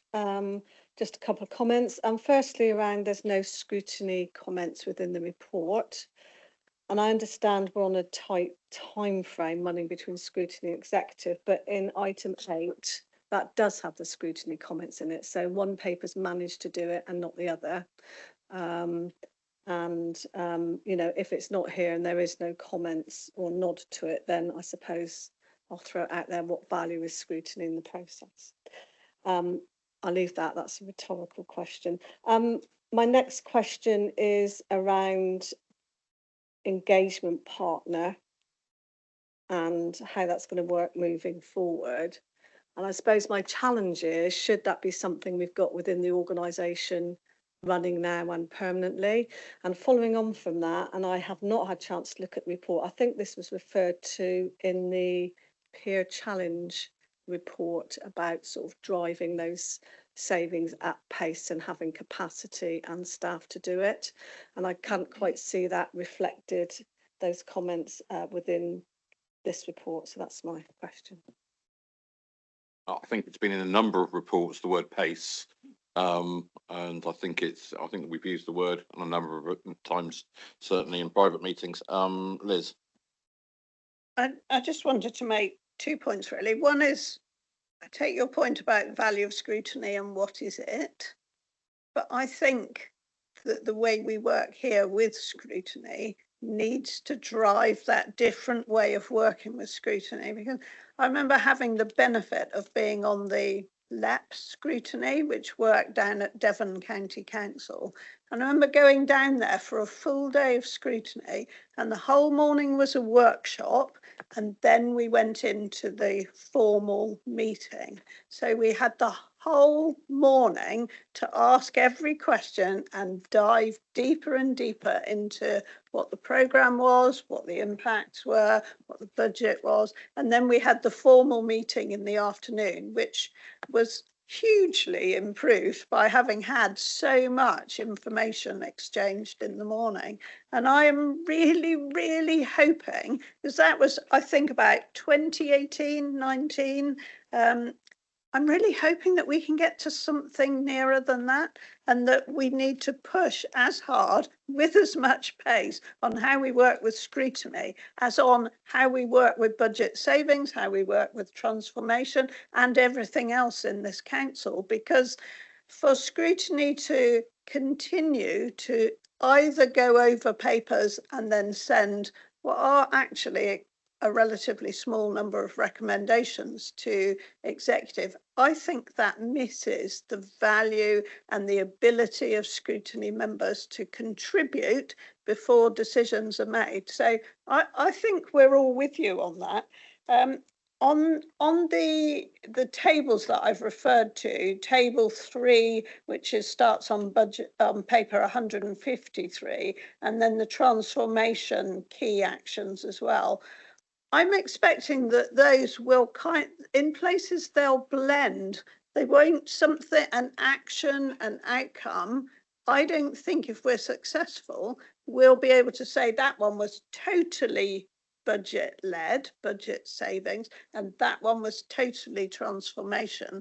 I know of plenty of work, including that work on Revs and Bends and the move to the one system, where that could show on both places. But I think that key actions column is really helpful to us as members in understanding where the work has already commenced, and when a transformation partner is appointed and comes in, that actually that work is already underway. Nobody's going to come in as a transformation partner and say, right then, where are we going to start? I'm expecting that they'll come in and they'll say, right then, where's the audit of where we are on every one of these items that you have listed in this report that has been to your scrutiny and been to your executive? Where are we? And then they hit the ground running, because we do absolutely need that. And everyone who says, you know, where's the pace on this? It's absolutely right. And it does need to be that key. Otherwise, we will end up with more statutory recommendations from our external auditors. We will end up with more coming from CIPFA to government, and that is absolutely where we are determined we will not go. So I think we are all on the same page with where we need to go. I'm pleased with this update to this paper. I think if we didn't have the update now, if we didn't have that column of key actions, then we would be going from not a standing start, but a slower start. I think this updated paper gives us a better chance of getting moving, continuing moving, and then getting moving much faster with the transformation partner when appointed. Thank you. Thank you. My last question is actually around member involvement and members' view. And for me, members have been quite, in a way, detached from what's gone on at the council. And we understand there's that balance at pace, and then members tend to slow it down with the consultations, etc.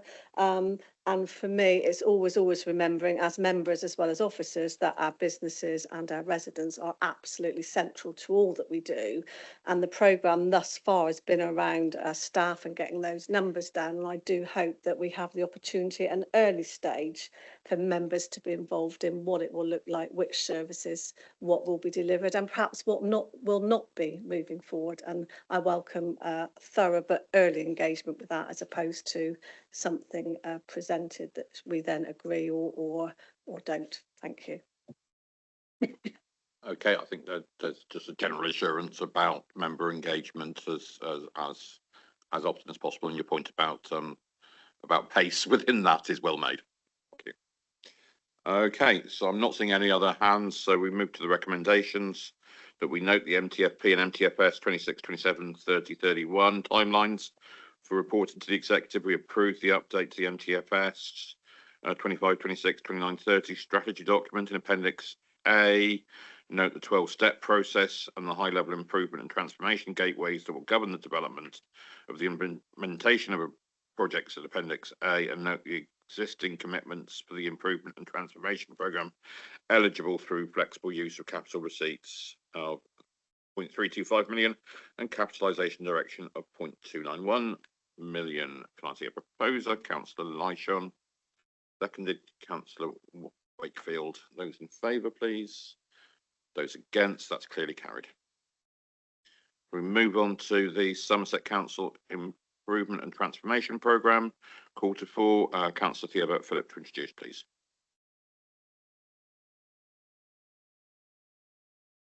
Thank you very much, Chair. Members will be well used to seeing these papers, which provide an update on the Improvement and Transformation Programme and report on the programme risks. This report is particularly important as it is the Q4 report and therefore reflects the significant progress which has been made over 2024-25. Just to highlight a few things, I want to mention devolution, local devolution as we use it in our terminology. The devolution of significant assets and services has been agreed to 5 of our town councils and to the city council, and the markets in the former Mendip District Council have been devolved to the relevant city, town and parish. we are in the process of recruiting a dedicated local devolution lead on a fixed term basis until March 2028 to drive forward this work further. The area which members will have been most engaged with, understandably, is the workforce programme. We have delivered the £34 million in savings to the pay bill, whilst minimising compulsory redundancies by holding vacancies, offering voluntary redundancies to those who wanted to go down that route, and by providing opportunities to find suitable alternative employment. We have managed to keep the number of compulsory redundancies as low as possible. As of the end of March 2025, 121 staff were at notice of redundancy, 40 voluntary and 81 compulsory. It's always incredibly sad to see any of our wonderful and hardworking staff leave, but these figures are likely to be as low as they were ever going to get. I'm committed to bring back a full report of the final figures of the impact on the workforce programme as soon as they are available. Looking at artificial intelligence, Somerset Council is a leading example of the use of AI in local government. The trial of the use of magic notes in children's services is showing positive results. The organisation has 700 co-pilot licences, and all members of staff who use it have access to the free version and as well as relevant training. Work has also been done to bring forward the use of AI and AI assistant to help with the first draft of EHCPs and bring that to the testing phase. The next steps, as have already been mentioned in this meeting, will involve building on the work that's already been done, both corporately and in each of the directorates and services, and responding to the feedback of the Corporate Peer Challenge, CIPFA, and the statutory recommendations from the annual audit. We're working at pace, there we go, pace, to deliver the transformation business case for consideration by the executive in the coming weeks, and indeed by scrutiny, and to begin the process of appointing a transformation partner, as has already been referenced. Between now and the appointment of that external partner, work will be continuing, again, at pace, to ensure that the transformation programme is delivered. I'd like to hand over to Alan Jones to correct all of my inaccuracies. Through you, Chair. Thank you, Councillor Butt-Philip. I think it's fair to say that all the key points have been made in terms of the areas of development, so I'm not going to repeat any of them. Just to say thank you to Scrutiny for the additional feedback around the risk approach and also the additional clarity that's been brought to that, and Scrutiny's role in the review of those risks has been incredibly helpful to help shape them. We have included within this report the detail around the changes to risks and the narrative associated with each element as described and discussed at previous meetings.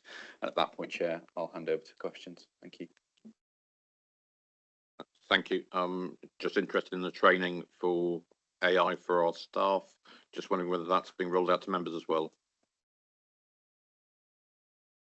Chair, if I may, through you, it's definitely something we want to include as part of the wider member development and member training. All of the information is available. All of the same training and toolkits are available to members, but as part of the wider training programme, we'll continue the promotion of those. Thank you. Okay, Councillor Rigby. Thank you, Chair. Just on the point about member development, I have been asking for some months now for some member training on IT. I think it's quite important. You know, I used to be really good at programming when I was 16, so that was a few years ago now. And I kind of feel a bit lost with some of the stuff now. You know, I can never find stuff that I've saved on my computer because it's not on my bloody computer anymore. It's somewhere else. It's on SharePoint or OneDrive or somewhere. And I think with stuff like Copilot, I don't really know how to use that either. I think we could do with some urgent member training. I suspect it might be well attended. Thank you, Chair, and thank you for the comment, Councillor Rigby. You're absolutely right.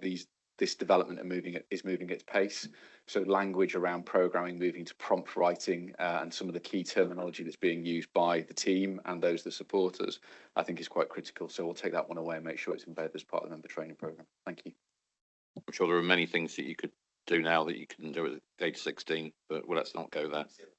Yeah, okay. Councillor Loach.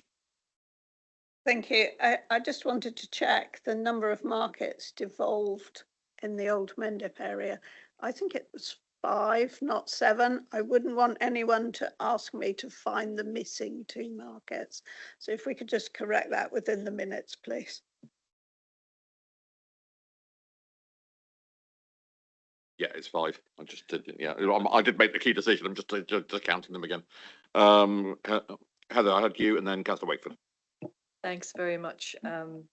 Yeah, this is on my my question is on Appendix A, and I'm really pleased to see the iterative process of improving the way we present risk. It's really good. But I've now, so I keep looking at boxes now. I'm looking at direction of travel. There's a couple where I was a bit kind of, almost all of the risks in here have a direction of travel with the blue line, which I'm assuming is kind of, no change from last time. But there is one, for instance, on page 213. Let me get this right. 213. Where I think this is the one where they've it's actually 200, I can't find 213. I can't get it now. I've got a bit of the Mike Rigby's here. I can't find anything in my computer now, even though I had it before. This is one. 213 has ITP 009, and it's actually showing a reduction from the inherent score to the current score, and it's got a direction of travel as a blue arrow going down. Does that mean that means the risk is receding, it's getting smaller? I just wanted to be sure. And then by comparison, the other one that I was looking at also was in 2117, where we've got all sensible risks being allocated, all the text makes loads of sense. But again, on this one, on page 217, we've got ITP 011, where the inherent score was 12, the current score was 15, and yet we're closing it, and the direction of travel is still blue. So, I mean, they're picky things, but I'm just trying to make sense of those.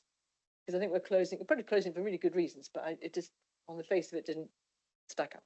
Thank you. Thank you. Sarah, do you want to pick that one up? Yeah, thank you. Yeah, just to say that this is so the inherent score is the score when the risk was identified.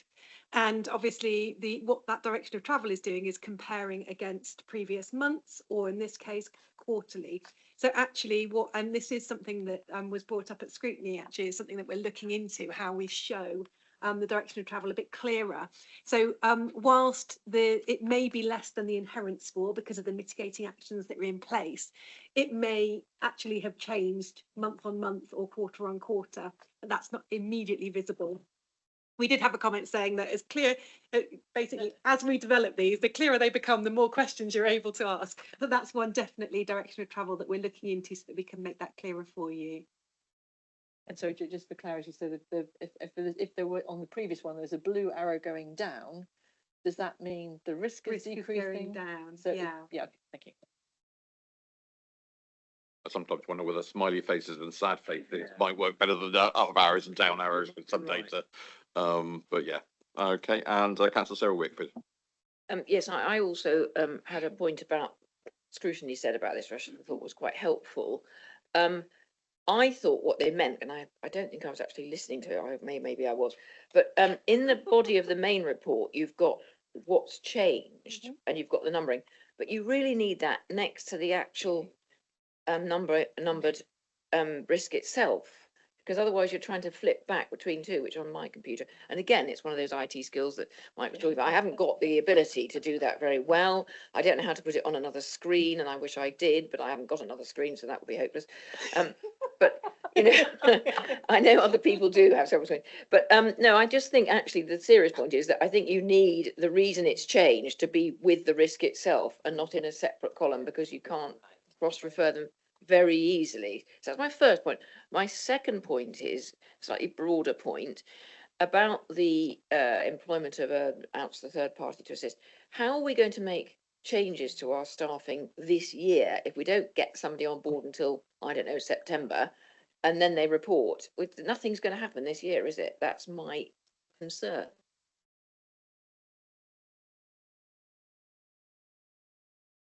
I pick up the risk one and then hand over to you, Alan. Is that okay? Thank you. Through you, Chair. So what it should do, so the area where it says latest note, and again, we can make this clearer. So and where it says latest note underneath the risk, that should, she said should, I would need to go through, correspond with the table in the overall report. If it doesn't, and I need to go back and have a look through, I need to make sure that it does and make that clearer. But thank you for that. And if I may, Chair, through you, in terms of the wider issues associated with a partner and the potential delay, as I mentioned earlier, there are already a number of activities underway across the organisation, both in terms of developing savings proposals for next financial year, but also transformational activity, be that in adults, housing, children's, or in place-based services, or indeed within those kind of corporate core services we've already talked about. Councillor Lation's already mentioned changes to Revs and Bends, for example, and the work that's going on there. So there are a number of activities that are already underway that will start to deliver those transformational savings that are required. But a partner would bring added pace, added scrutiny and additional areas of search, and that will be part of that briefing to them to ensure that it's not just about this year. As I say, it's about that longer term approach, so we have a longer term strategy to deliver those transformational savings. So, sorry, Chair, it might be helpful just then to have a bit of a summary, like, so that people could see. I think, we all know it's got to happen. We're all absolutely behind it happening. But I think people reading this need to know exactly where it is happening, and that might be helpful. If I may, Chair, through you, I think, Councillor Wakefield, you've hit the nail on the head in terms of the description, because transformation is not about the simple list of activities. Moreover, it's about being able to narrate exactly what that's going to look like at various phases. So that first phase being those activities that are already underway, bringing rigour, bringing structure and certainty to their development. And then over the longer term, ensuring that we have that wider view about what do we want to change, what do we want to develop, and how do we kind of lead those things through. So I think at each phase of the programme, you'll have a narrative that begins to explain what those areas are going to be, what that's going to look and feel like, so that everybody in the organisation can explain exactly what that's going to be. So to your point, yes, that will be part of the programme moving forward. Not seeing anything further from members of the executive, so go to Councillor Manny Jogger. Thank you very much. Oh, my favourite topic, risk. Liz and I share this, don't we? So, yeah, thanks for the report. A couple of questions. Main one really is on ITP 10, which is on page 215, non-delivery of organisational restructure by 31st of March 2025, and we're now in May.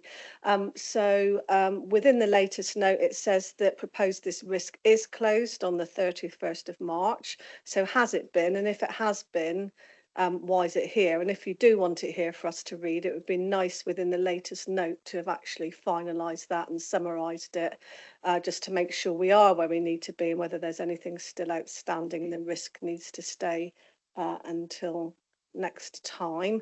And I'll roll it in the second question. Obviously, we've got a paper here on risk coming up. I'm expecting some more changes within the reporting because of that paper. So, but I'm sure some councillors would be happy to give some commentary. I know it's really difficult to squeeze more and more in, but there's probably a few columns you can put into one and perhaps switch it around a bit to help with the understanding. But I'm sure there'll be councillors happy to be involved in that. Thank you. Thank you for that. It's really, really helpful. Yeah, so this is the obviously this is the Q4 report. The report was run on the 18th, which is why you haven't got the closure of the 31st, but we can amend that, and that will we can update that. And I think that is something which we just need to be really, really careful in terms of or mindful of when we're preparing papers for meetings, that actually if we're passing some of these dates, that we're reflecting that within the overall. So thank you for that, and also for the offer of input into the creation of the of how we pull the reports out of our system idea, Jen. We can move it around, we can select columns, etc. We can design this to suit us, so that would be really, really helpful.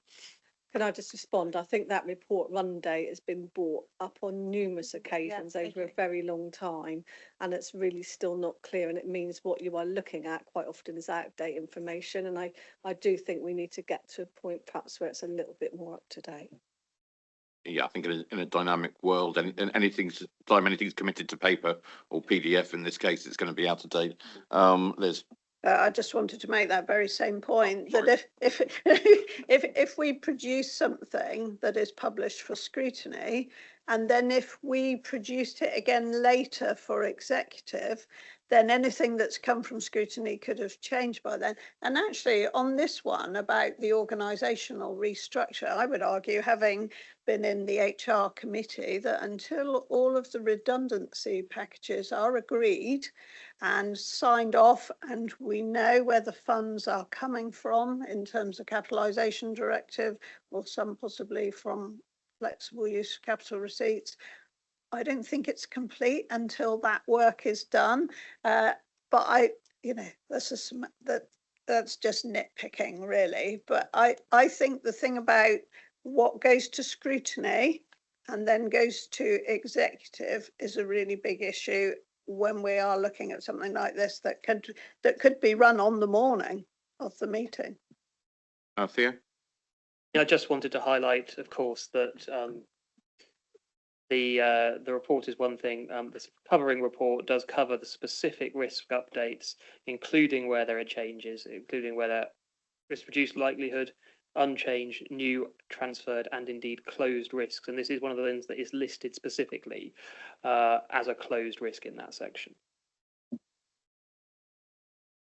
And Chair, if I may, just to finalise the point in terms of the overall position, given the scale of the programme of activity around workforce, a closure report is being pulled together as we would expect of that scale, and will be reported through both scrutiny and ultimately into executive to ensure that members are fully sighted on how that risk is going to be closed.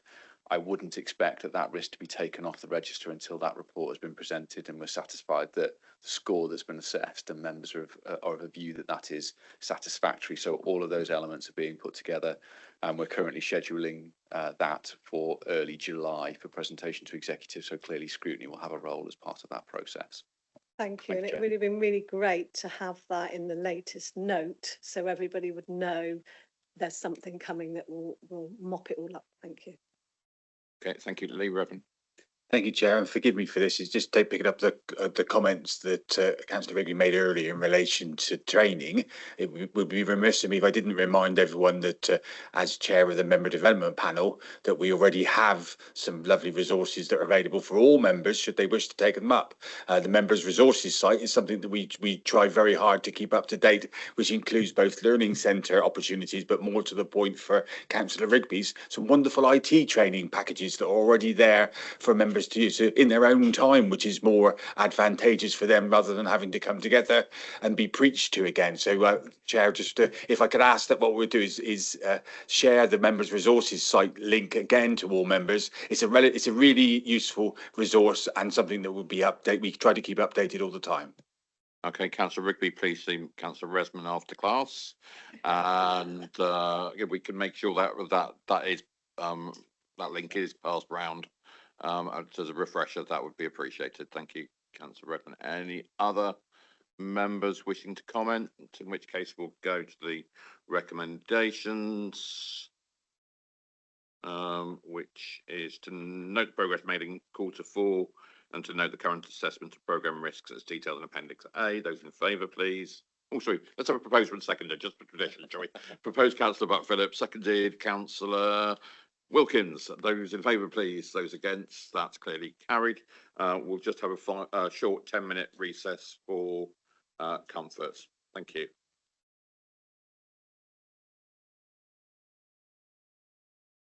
Including but not limited to social workers, planners, lawyers, and engineers. In a number of cases, market supplements in the form of recruitment and retention allowances are being used, as were he here, Councillor Rigby would doubtless talk about.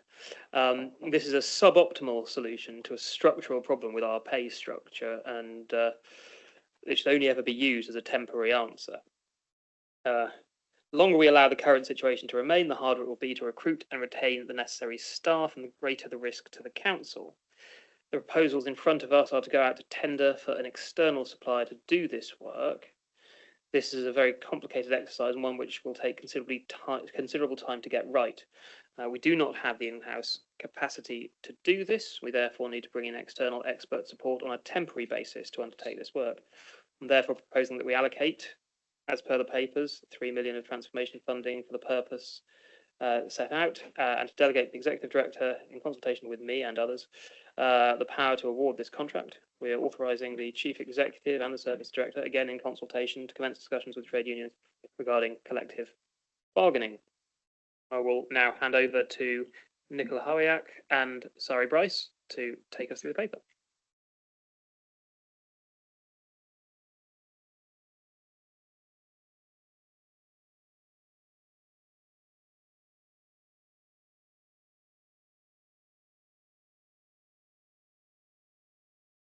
We're not seeing the little red lights there, which might suggest that you've got it done. First of the day, wasn't it? Whoops. Oh, Zach the juggler, councillor. I might explain it. Miss Hall has just inflicted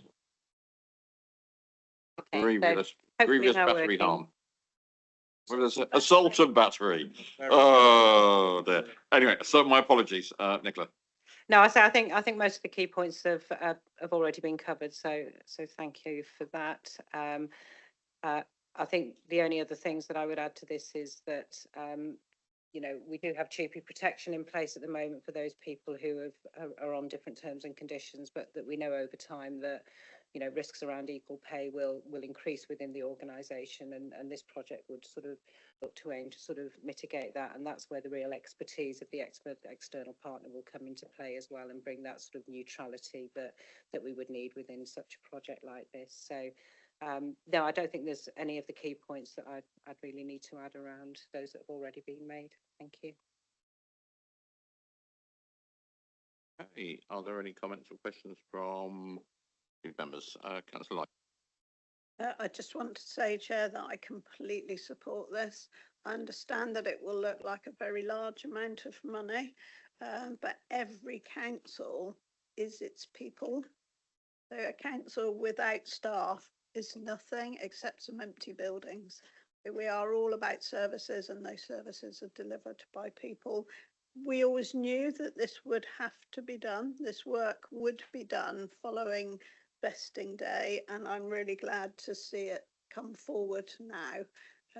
And I'll be really interested to see how we appoint a partner and how that work progresses. So totally in support. Thank you, Chair. Okay, Councillor Wingfield.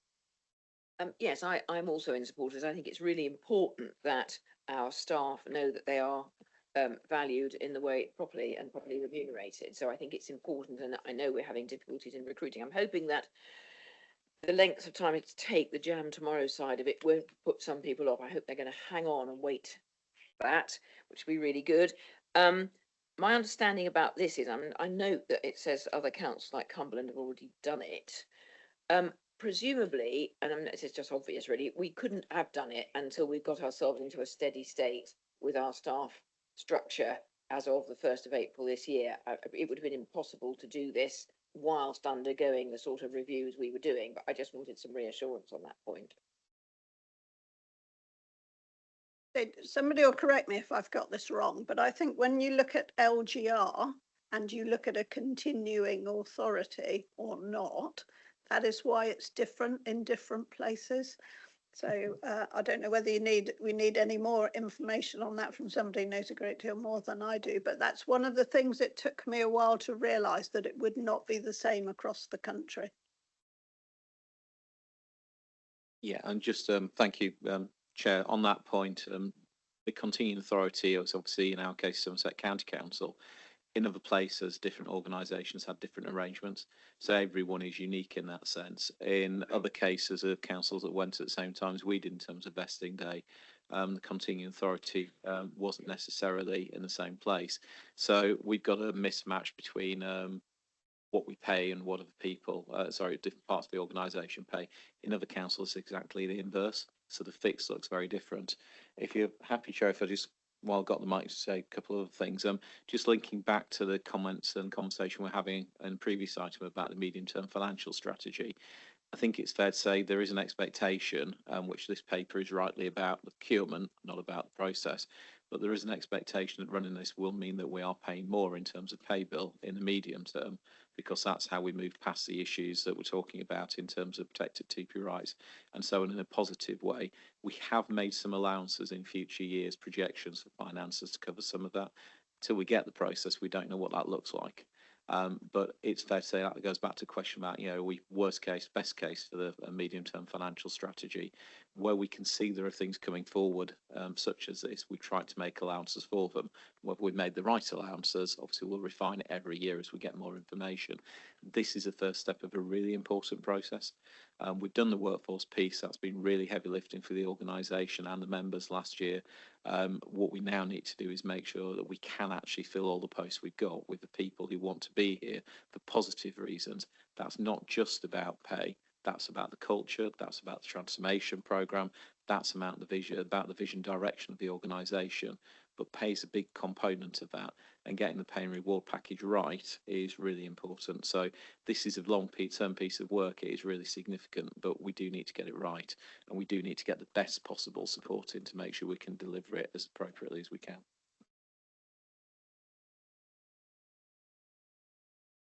Thank you. I think that was Councillor Shearer by Shorthead. Don't often beat that way, but I was doing as quick as I could. It was I again supportive of the approach. This is absolutely what we need to do. Supportive of doing it in the best, most comprehensive way possible. I realise it's going to take resources, money, time. Absolutely, it's the right thing to do. I was also though very pleased to see on page 2291.8 that acknowledgement, which we all know about the kind of lack of confidence that we're now feeling in the old system, if you like, and the difficulties and challenges of the market, uplifts and so on. So I guess it's just that thing about how prepared. The question for me really is if it takes a year, 2 years, how long it's going to take to get this in and running effectively. Can we bridge that gap with those people we're trying to keep in the business through market uplifts, or on occasion we have to have locums? There's a cost to that. There's decision making to that. So it's just, are we at risk in that in the medium term? While we wait for this to be coming in, what have we taken collectively, corporately, as a response to try to protect those people we do have in jobs for as long as we can?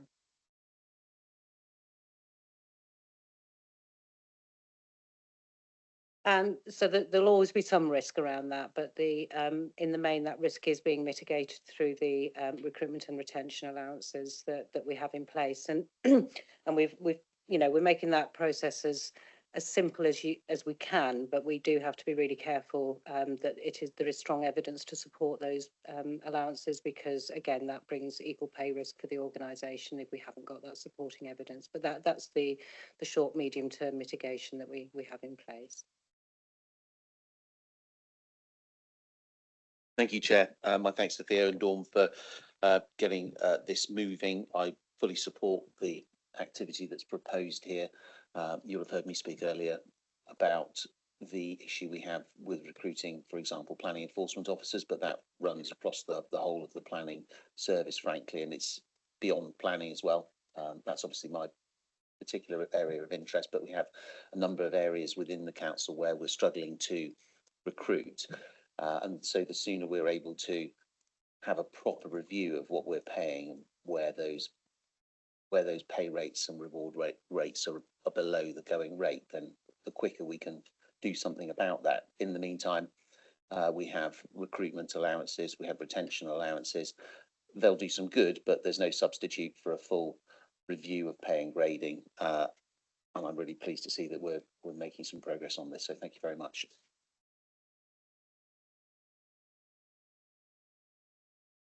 I'll just mention that when we get to the paper on risk, that you'll see that there was a previous strategic risk of inability to recruit and retain staff, which is now considered as a causal factor towards an in-year revenue budget overspend.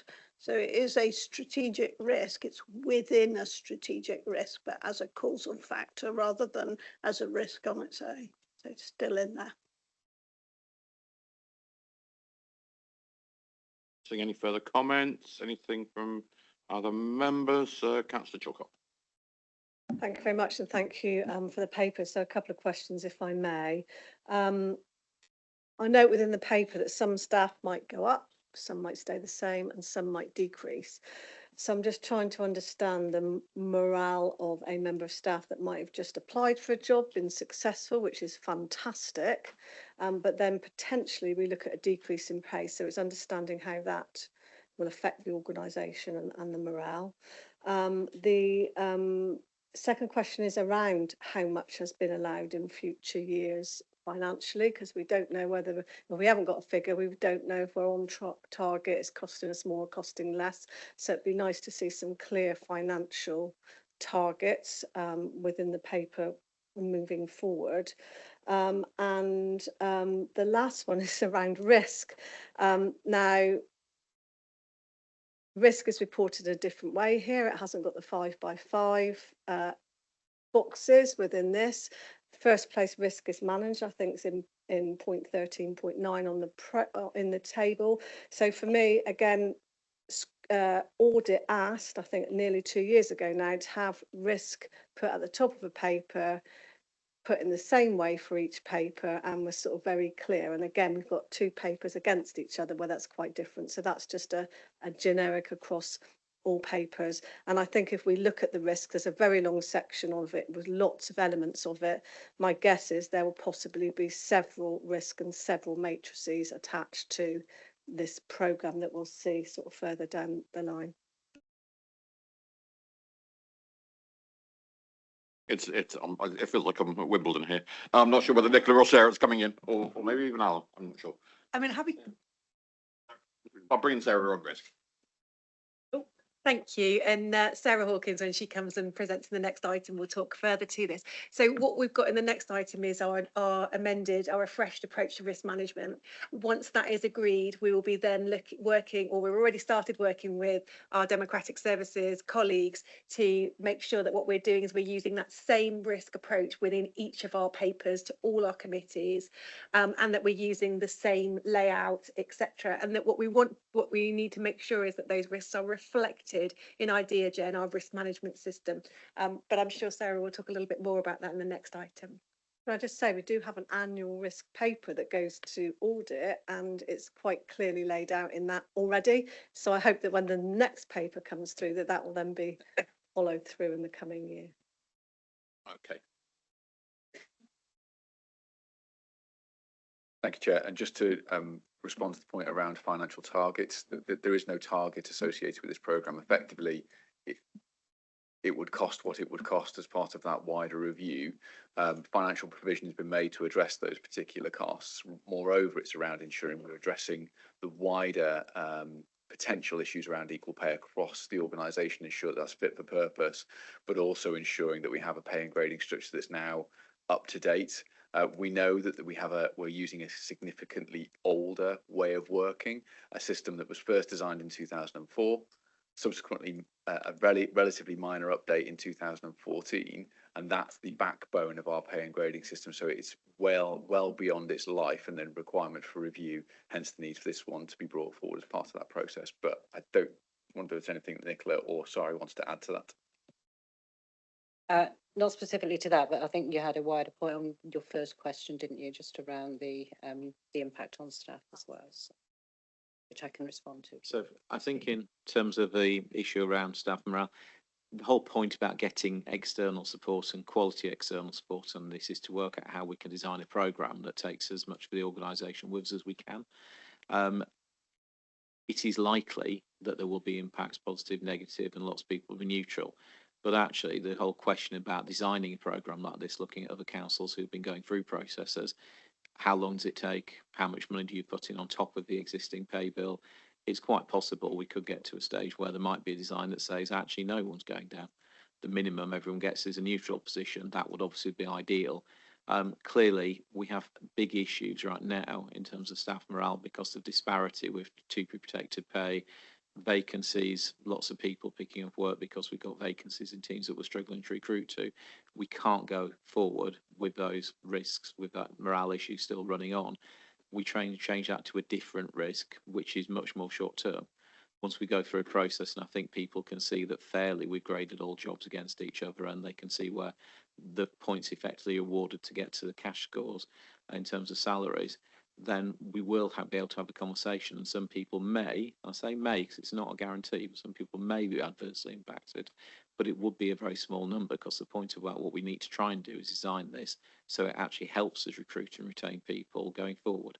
So, we're flagging for the risks now, but the risk effectively, we're walking a bit of a tightrope If we don't do something, we will definitely continue to have vacancy, service delivery issues, morale problems, and over a period of time, we would increase the risk of an equal pay claim. Right now, we don't think we're in a particularly risky position with that, but if we don't do something over a number of years, we increase that risk.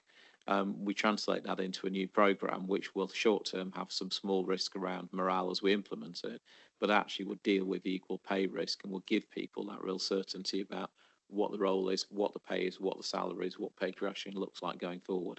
Because our current policies don't really have a huge amount of modern workforce management thinking in there in terms of career grading, etc., wider pay bands. So we do have quite a lot of inbuilt issues within the existing structures we've inherited that we can use this process to help us with, which should hopefully again re-engage people, help people progress, help develop and train people, and make sure they get rewarded for their additional skill sets and so on. So all of those risks have been wrapped up in this, but we are effectively trading one risk against another, as you do with any business decision. What we're saying is if we get this programme right, we will actually be in a position where we've got a lot less risk, and we will have happier people in the medium to long term, because everyone will understand what the right roles are and people will be able to see that they're being paid fairly compared to all the other people doing a similar role. And that we can't say right now. Thank you. Okay, not seeing any other members wishing to indicate. Do I have a proposer for this? Councillor Butt-Philip, seconded by Councillor Leishon. And the recommendations are that we procure an external partner through our tender process and to delegate authority to the Executive Director and the lead member to appoint, and to delegate authorities to the Chief Executive and Service Director for HR to undertake initial discussions with our unions and to approve the allocation of 3 million of transformation funding from capital receipts, and to support the approach that's intended to implement a modernised pay and grading structure that negates the need for an excessive number of recruitment and retention allowances and enables Somerset Council to retain and attract even more talent in a competitive job market. Okay, those in favour, please. Those against? That's clearly carried. So we move on to item 10, which is Somerset Council Strategic Risks and Risk Management. The main report for this item is not confidential. If there's anything that anyone wants to raise that's in Appendix D, which is confidential, please do let us know, and we can then pass a resolution to go into private session. Before I introduce Councillor Liz Leishon, I'll just thank Nicola and Sari for all their work on the HR paper, which I forgot to do. Thank you. Councillor Liz Leishon. Thank you, Chair. So our approach on risk management has been an ongoing piece of work since vesting day, and the papers before you are intended to clarify our approach as being risk aware and to present refreshed strategic risks. The final risk matrix is included in the papers, and the 2x5 and the 5x2 boxes, so those equaling 10, will become yellow if and when endorsed by this executive today and also the audit committee. That final version of the risk matrix has taken time in coming forward, for which I apologise. There is considerable detail in this paper which will make more sense for officers once it is all on IdeaGen, and they each have their login to monitor their areas of responsibility and update with evidence. Lead members, pay attention to this bit, because lead members will also be given the ability to monitor and question their areas of responsibility on a self-service basis with prompts generated by the software. That is a significant change in the way we work at the moment. As you've already said, Chair, we have the one appendix that is confidential, and I would like to hand over to Sarah Cretney and Sarah Hawkins and thank them and their colleagues for their work on risk and for their work at the Performance Risk and Budget Board, which does continue its good work in these very busy times. So thank you. Thank you. I'll hand over to Sarah. Thank you, Sarah, and thank you, Liz. And we're also joined by Pam, one of our lead risk officers online. So do come in, Pam. if you need to. So as Liz said, we've got two parts of this set out in front of you. We've got the approach to risk management, and we've also got our refresh of the strategic risks. So I'll just say a little bit about each in turn before inviting some feedback and discussion. In terms of the approach to risk management, that one's set out in Appendix A. That aims to streamline all of our previous and existing documentation into a really clear control framework, building on some of the testing and learning over the last 12 months. So that explains our golden thread, our 5-step risk management cycle, and how, really importantly, we will assure the effective management of risks at different levels across the organisation. As Liz mentioned, so our risk scoring matrix is a really critical part of that, and that details how we're going to make judgments regarding the likelihood and the impact of our risks. We are proposing one change, and that is that any of those risks scoring 10, and we've only got 3 or 4 currently, we do find it's quite a rare score. We're going to treat those as medium risks moving forwards. What that means in practice is that they're going to be reviewed more regularly. So they will be reviewed quarterly instead of annually, which would have been the case if they were treated as green risks. And that's because they're still either highest level of likelihood or the highest level of consequence. So we do want to make sure that we are reviewing those a bit more closely. In terms of the overall approach, as Liz has said, it's about being risk aware, not risk averse. We have tested this through the Improvement and Transformation Programme. Really interesting conversation earlier in terms of some of the feedback, which is really, really helpful. We have had feedback from members along the way. That has helped shape how we can make the best use of our new performance and risk management system, IdeaGen, to really develop some of the reporting and monitoring out of the system, and we'll take on that useful feedback in terms of some of the direction of travel to make sure we can present that to you as clearly as possible. We've also had feedback from Scrutiny Corporate and Resources, so we took this in February, and you'll see in the main cover report some of the feedback that has fed into the approach.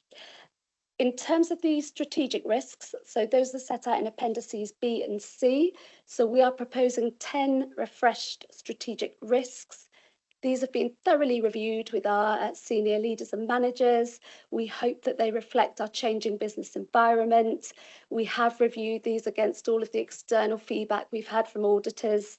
And going forward, these will be reported quarterly to our Scrutiny Corporate and Resources, our executive and our audit, and we're also looking at how we make sure that we really are reviewing those in the right way internally with our officers. Liz noted the confidential appendix, so that covers 3 risk mitigations for our cyber attack risk, and those are restricted in line with exemption category 7. I think the only other thing that I'd like to stress before inviting the feedback is that obviously the strategic risks are living. We will keep them under review, regular review, as outlined in our approach document, and in particular the appropriateness of the risk mitigations and the impact that those mitigations are having. And that will be really important to consider those alongside our performance information, our budget information. And that's where that crossover is with some of our key improvement actions that we see through our external assurance reviews and audits. So yeah, I think I'll pause there and invite any feedback. Thank you very much. Anything from Pam online? Not seeing anything. So no, thank you, Chair. Thank you very much, Pam. Any questions, comments from executive members? Liz wants to come back. Thank you, Liz. Just a very obvious point, but what I call the mini matrix that you see on all of these papers will, of course, change, where the greens will become yellow in due course. So we're waiting for that to go through today, hopefully, and then to be endorsed, hopefully, by audit on the 22nd of May.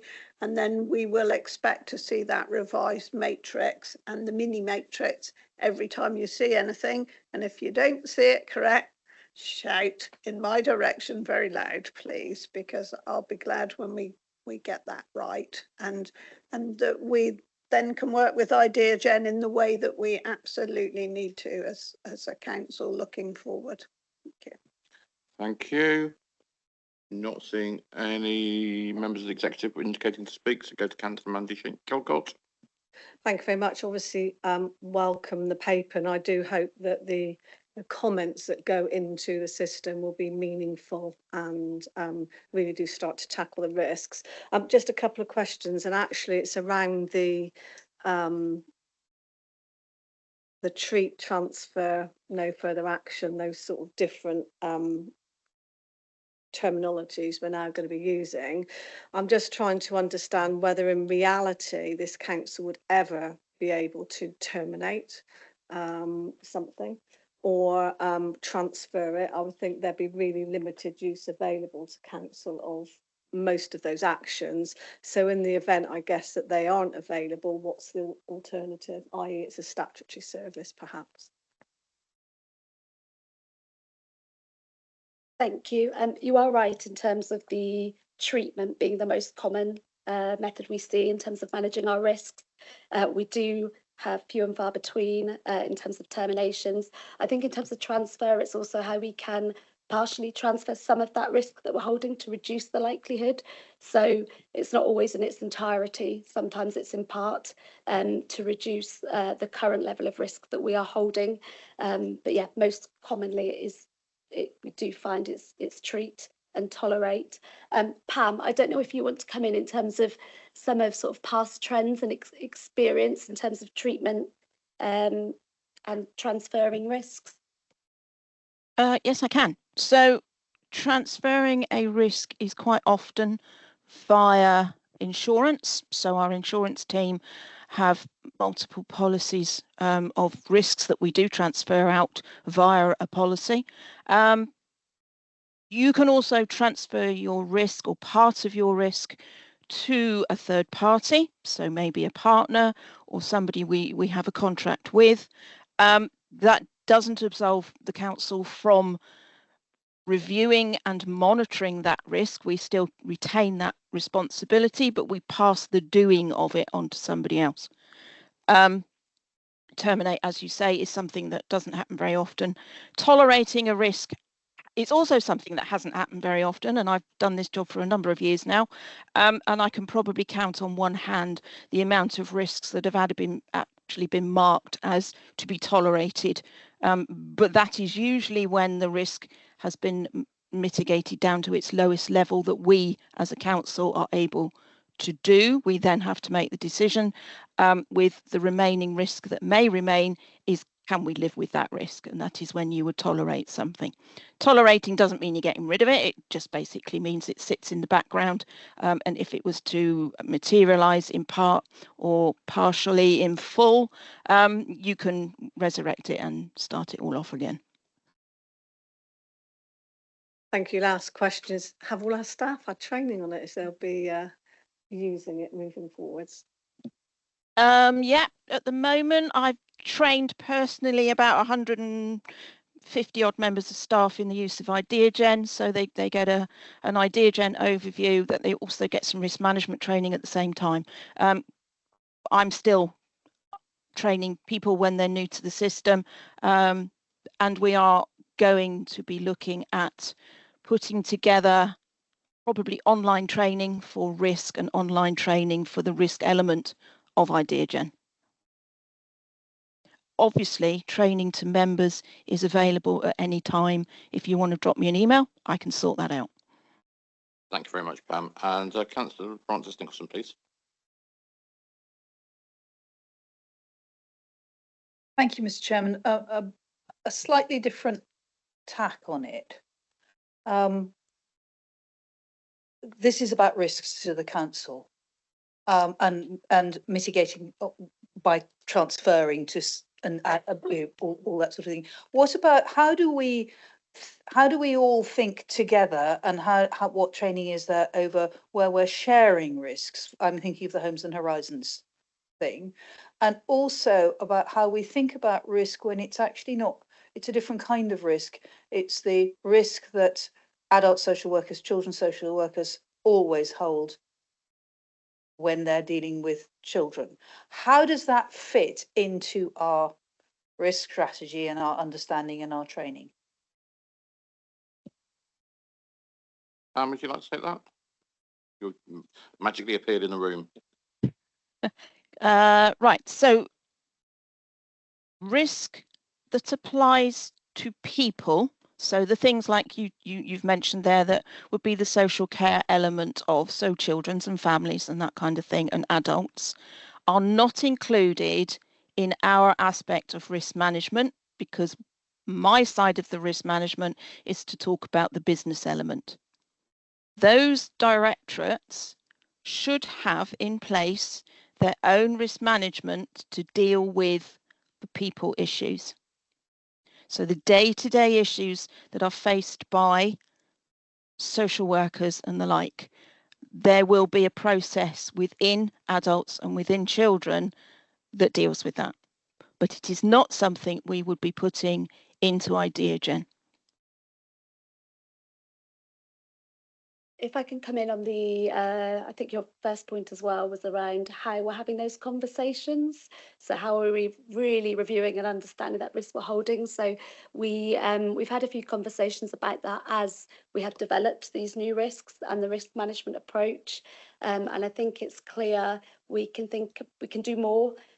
So for example, I want to make sure that through our corporate leadership teams that we are having those chances to really reflect and review, not necessarily as part of a reporting process, but actually as part of that chance to really pause, reflect and look at our performance, risk, budget information alongside each other and what's that telling us.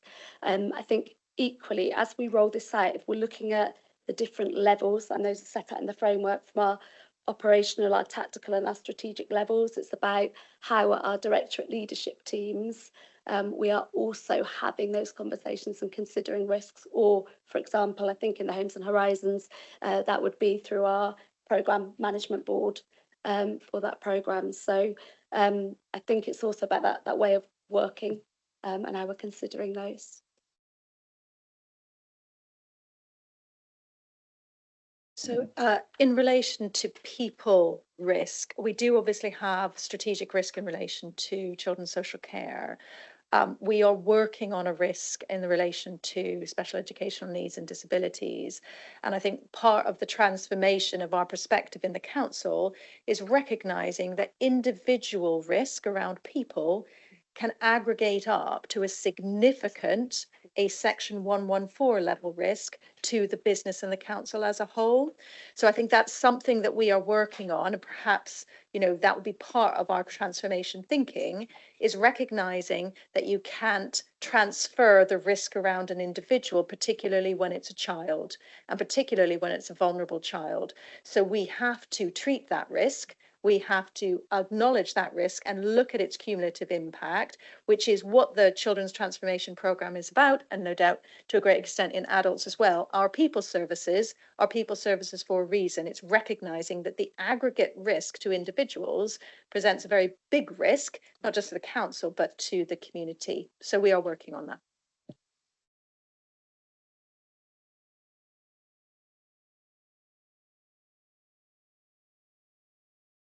Just a thought, that's okay, Chair, thank you. Obviously, today we're looking at the new system, the new structure, and I think it's quite right that what the strategic risks appendix shows is very clearly what the risks are. What I'd really like us to get to is that the conversation we have about risk in the future is more focused on the mitigation, because it's the mitigation that makes a difference. So what we need to make sure is when we're looking at risk in the future, we're actually talking about, so we said this was a risk, this is what we were going to do about it. Have we done it? Has it worked? And I think from my observation as a council since vesting days, we've been very good talking about the risk. We've had less focus on the mitigation. So what the new system does really clearly, and I'm really pleased to see it identified in the reports, and we've got already, is actually start to identify the mitigating actions. And hopefully in future, when we talk about risk, the conversations will be much more around. So is that action good enough to mitigate against this risk? Or do we need more? Have we done it? Did it work? And hopefully we'll be able to see that the conversation changes as a result of this new framework. So I have to say, I think we're very pleased to see it coming forward.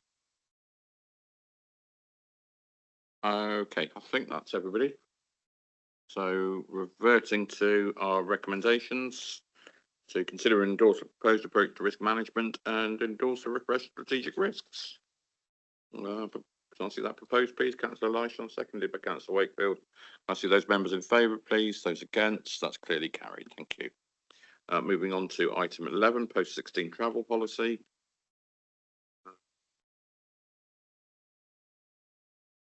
We'll just rewind. I'm forgetting my thank yous today, so thank you very much, Sarah and Pam, for the previous item. Move on to Councillor Heather Shearer to introduce. Thanks so much, Chair. And you see, I've got Phil Curtis in the room as well, so I'll just kick off with an intro and then leave more of the technical stuff to him, if I may. Just to say on this one, let me get this in the right way around. Okay. What we must, Somerset Council is obliged every year to explain and kind of publish its policy for support and assistance for children, young people to get to their school or education. Post-16, it is a bit more complicated because the council must provide free home to school travel for eligible children at compulsory school age, i.e. up to 16, but isn't actually required to do the same thing for post-16 learners. It's a much more discretionary thing. However, we have been supporting, especially those children and young people, post-16 learners with special educational needs and disabilities. And we can, we do that by all manner of support for them with personal travel payments, travel training and so on. So our proposal this year is to say that what we want to do is change some of the options and make a more of a stepped approach to this. And this is the biggest change really from one year to the next on this post-16 travel policy. So what we're hoping to do is to both increase, if you like, the learners and children and young people's independence and capacity to actually make those steps into adulthood by being able to get to their college and schools and so on independently as wherever possible, which is better for them, but also it will actually potentially have a decrease in cost for us as well. So what we're trying to do is to prioritise, if you like, the offer of independent travel training. We have doubled our number of travel trainers. At some difficulty getting them in, but we've got them and they're working well. And for a lot of children, it works massively well to support them. We also are going to, and we do this already, but we're going to prioritise more personal travel payments. So if independent travel training isn't suitable, we can certainly then also give an actual contribution to the parents for the cost of that young person getting to school or college. And then also as a third, we can also, where it's available, and if the two previous things don't work, we can give them seats on contracted vehicles, sell them seats on contracted vehicles. So that's the kind of approach we're trying to make, rather than instantly for every single child going straight to a dedicated and bespoke travel offer for them to get to school. Obviously, if none of the three apply, then we would look at every single circumstance on its merits, and we would also reserve the right to continue doing what we're currently doing. However, we do think that we may, we support children to become more independent, but we also give that opportunity of somewhere between £200,000 and £300,000, £350,000 a year potentially, although it's only potential if we were to go ahead with this. We've been doing personal travel payments for some time, so it's kind of clarifying it and put more emphasis on it. And yeah, I think I'll probably stop at that point and say if there's anything else I've missed out, Phil, that you want to. The only other thing I was going to say was that this only applies to those. It would apply from September if we're approved, but only for those children who are young people who are coming into post-16 education transport, if you like, in September. Those children who are already on, say, a 2-year pathway, they would continue on their current trajectory transport-wise. So, Phil, I'll hand over to you. Thank you, Heather. Good afternoon, Chair. Good afternoon, everyone. Given that this is such a complex piece of statutory guidance, I prepared a slide deck that I will share in the Teams meeting and just take you through the key points, if I may.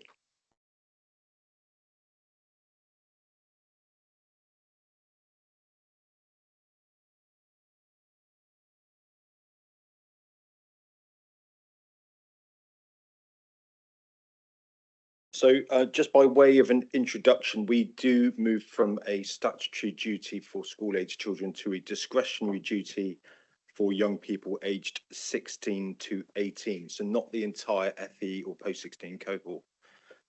Many LAs across the country are now reviewing their SEND transport arrangements for these children in this age group and redefining what offer is available to support them to engage with education in college and other post-16 settings. So Somerset, in a number of cases, and this is where we expose ourselves to quite an expensive liability at times, in a number of cases, we still meet the full cost of putting bespoke travel arrangements in place, whereas other LAs simply offer to meet part of the cost. With an updated post-16 policy due to be published by the end of this month, there was a small window of opportunity for Somerset Council to review, revise and consult on a more limited offer in Somerset. So just to highlight the section in our current policy, which exposes us to some relatively high costs, we currently say that Somerset Council may provide a specialist travel service where it assesses that the proposed course is appropriate and special travel arrangements are necessary for the student to access a course. Now, that may result in an individual journey in a high-cost taxi, and it wouldn't be unusual for that to cost £500, £600 or £700 per week where there is no other option available to us. In terms of the policy, the Local Transport Authority has a statutory duty to review their post-16 policy each year, setting out the arrangements for enabling eligible post-16 learners, those aged 16 to 18, and those in post-19, so those aged 19 plus, as they access further education. The authorities are required to publish an updated policy statement for this coming academic year by the 31st of May 2025. Somerset Council is proposing to make significant changes to the post-16 policy for the 2025-2026 academic year, and as such was required to undertake a statutory consultation process. And of course, we're here today to make a decision on those changes. So this is a revised offer. We are looking to introduce a stepped model of assistance for eligible post-16 and post-19 learners with SEND that will, wherever appropriate, prioritise the offer of independent travel training, enabling young people to develop the skills needed to access the public transport network, travel independently. Where independent travel training is assessed to be inappropriate for a young person, and that might be as a result of need or the lack of access to public transport, either from the home address or because their education setting isn't located on a public transport network, then we will look to offer a personal travel payment as a contribution towards the cost of the learner's travel arrangements. The payment will take into account individual circumstances and support families in part to make their own travel arrangements. Where there are seats available on a contracted vehicle carrying school-aged children to an education provision, these may be offered as an alternative to a PTP. And it's most likely that those vehicles will be travelling into our mainstream sixth forms or our state-maintained special schools. So highlighted, so everyone is completely aware, this should be considered as a reduced offer, and young people assessed under the revised policy are likely to receive less bespoke support than they would have previously, and those living in isolated rural areas away from the public transport network are more likely to be impacted. So in terms of legal advice, that was requested from our legal services internally, and the advice was received. And essentially, as long as we went through the consultation process, what we are proposing to do is legal and aligns with statutory guidance and legislation. We already know that Gloucestershire and Leicestershire have implemented identical policies. Leicestershire, incidentally, were taken to the High Court and won their case at the High Court. And more recently, we know as a result of the commissioners going into Birmingham, Birmingham proposed exactly the same policy stance, and that was voted through for the current academic year. In terms of consultation, so we launched public consultation on the 10th of February 2025 through the Council's Citizen Space portal. The consultation closed on the 30th of March 2025, and our internal communications teams are supported with the promotion of the consultation, which included a press release, social media content, newsletters to schools, updates to independent education providers, and an interview with the lead member for Children, Families and Education on BBC Radio Somerset. In terms of the responses, we had 78 consultation responses, including 49 comments in the open text box. The responses are set out there, but at a high level, 33.3% of respondents agreed with the proposed changes, but 56.41% did not agree in some way with the proposed changes. 10.26% of those responding did not have a strong view either way. In terms of some of the commentary that came through, in terms of those that agreed with the proposals and seeing it as a positive in terms of our stance on improved independence, promotion of independence is a fantastic proposal that will massively support the futures of young people with SEND and actively assist the LA with reducing costs spent on non-statutory services. I agree that pupils with SEND should be encouraged to be as independent as they are able to be. There will be exceptions so long as the policy is able to consider these. I fully agree. On the other hand, in terms of people responding more negatively, as a result of legislation introduced in September 2013, the law now requires that young people continue in education, employment or training until the age of 18. This is not optional. If the young person is living in a rural area, there are limited transport options available and transport costs are huge. This means in order to get to any education, employment or training, there is a significant financial implication. And also, as parents, we are trying to ensure our disabled children do not miss out on the opportunity of education that they deserve and are legally entitled to. I fear these proposals are going to widen the gap between what our children can access in relation to their non-disabled peers, and I find this truly disappointing. The Somerset Parent Care Reform was also consulted on the proposed changes and has been involved during the process with communication for parents and questions or queries. In terms of financial savings, so we have undertaken some modelling with colleagues in children's finance. So if we look at the cohort specifically, if this current post-16 cohort in years 12 and 13 were reassessed under the proposed new policy, we would have 53 children that would be in focus for reassessment. And you can see that currently it costs us £517,000 to transport those 53 children to a variety of settings. If those same children and young people were reassessed under the revised policy, it is possible that they would move from contracted transport to a PTP on the basis that independent travel training is inappropriate. And based on PTPs being awarded somewhere between an annual payment of £3,000 and £6,000 per year, the savings would range from £202,000 to £364,000 annually. Happy to take any questions, Chair. Thank you very much, Phil. Sarah first. Yes, thank you for that explanation. That was helpful. I'm grateful for the assurance, I think was given by Councillor Shearer, that those already supported are not going to have that support taken away. And I personally agree that independence is really good, but provided it doesn't discourage attendance. Now, I think the most important thing is that people, I mean, for somebody who wasn't a SEND child receiving, I mean, to find somewhere to go, you have to find somewhere you can get to. We all have to find somewhere you can get to in Somerset. It's not easy because there are not buses in lots of places. So it's the same for everybody trying to find a way to get to. And I understand that, you know, if there is transport that can be offered, as you've said, through school buses, and there's nothing else, then when there are places available, they will be able to take that up. It's a very difficult thing, this, because it's about being realistic about what's possible, I think.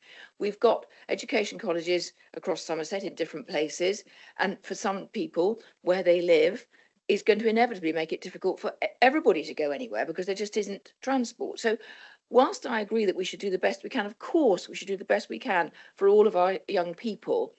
If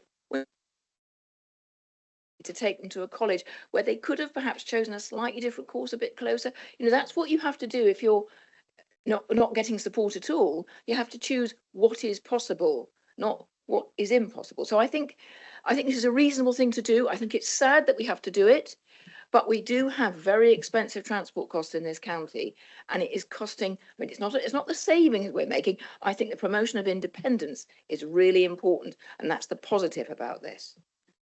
my point. Thank you, and thank you very much for the slides, Phil, just so that I could understand it better, because it's probably not an area that I'm totally au fait with. I really like the idea that we're promoting independence, like Councillor Wakefield has said. I think I would have liked that we had done that anyhow, that rather that, and actually being to a point where we need to make that decision for financial reasons, that we could have looked at this anyhow. And I know that we do some of that, because a colleague has told me about how we supported their son to do like the personal travel themselves. I think for me, there's something around there, and I may not have just caught it within the paper, and it doesn't really get covered within the equality impact assessment.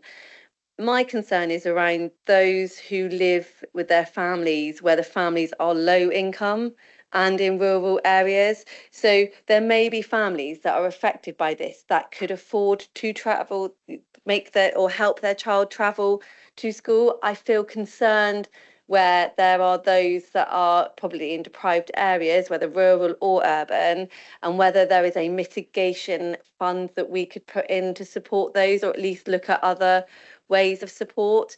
I totally, and it's all around, I guess, wanting to give people choice, and I don't want a family's finances to be the thing that holds someone's back. Though I appreciate that that holds many children back all the time, but we are making a decision here, and we maybe have that data that could help us make a better informed decision.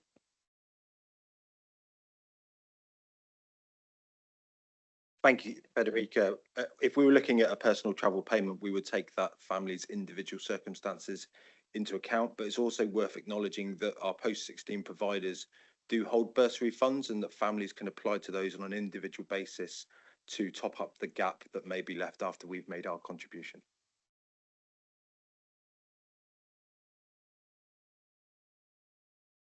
Maybe do you want to come in? I think there's just a critical point as well, which is I think having looked at this from all angles and taking into account how this might impact on individuals, it is important that we don't put something in place that is then in place without us reviewing it. Yes. And so one of the recommendations is that come back to scrutiny, because it is a requirement that we review this policy annually, but that be a very reflective activity to say, actually, what have we learned from a year of operation? Who has been impacted? And because sometimes the fear of losing something, actually the reality is that some of the feedback we've had around independent travel training is that those who have been through it have seen the lifelong benefits, but for those for whom they haven't been through it, the prospect of losing something is quite daunting. So I think review is really important in this circumstance. Thank you, Chair. I actually see this as vitally important, that we do have in place this stepped approach, and from my experience, the development of children and young adults is accelerated when independence is acquired to them, and travel independence in particular is a real necessary step. And I truly believe that we should be.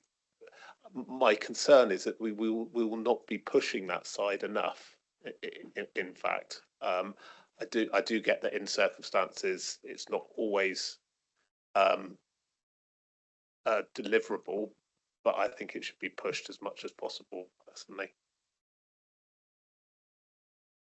Thank you. Yeah, and just to echo the points about our providers, certainly that was the experience of my SEND son, who accessed transport, and that independence of being able, as a partially sighted young man, to learn how to use the bus system was incredibly important to develop his independence, which has helped him through life as well. Okay, not seeing any other lead members or associates, so I'll go to Francis first and then Lucy.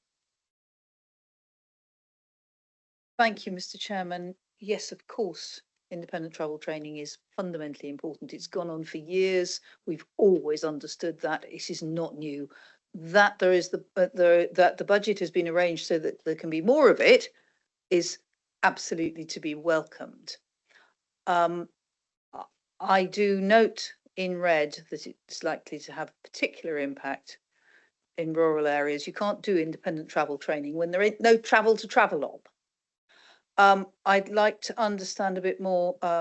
Fed has mentioned the low income families.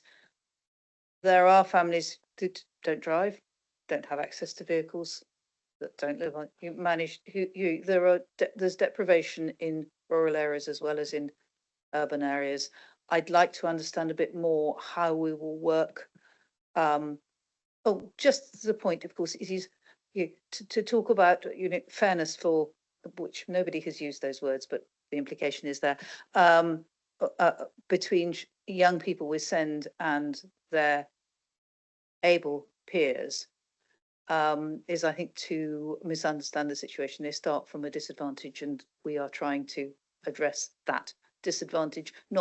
It is not fair that they need more.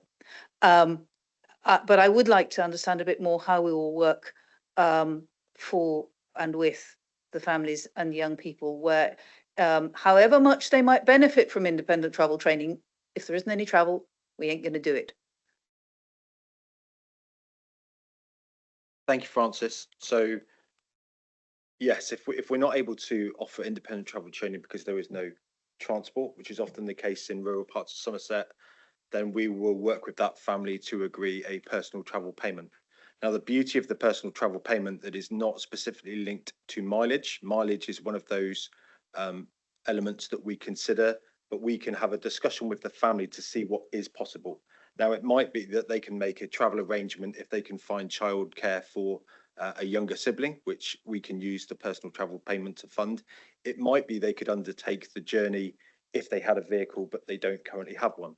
And a personal travel payment can be used to lease a car, hire a car, or finance a car in any other way. But the point is, we have those individualized conversations with each family to understand what the constraints are, and we will look at the PTP and its value to make that journey possible. Thank you. I think we were about to go into an equality and equity discussion, and I assume Mr. Tom Rutland has just he enjoys those conversations so much. Lucy Trimnell next, please. Thank you, Chair. So Councillor Smith-Roberts somewhat said this, but in different ways, and I'm going to word it slightly differently, in that I fear as though this looks like an opportunity to make savings dressed up as an opportunity to improve the lives and outcomes of our young people. It's really mostly of benefit to us, I think. I want to know what mechanisms we're going to put in place to monitor and ensure that in making those savings, our most vulnerable young people will not lose out on this study that they both need and that is required in law for them to attend. And you spoke about the travel payment. I think you've possibly covered this actually. If people need to use a taxi, will the payment be covered, or will parents have to still find extra money for that? So that's my first question.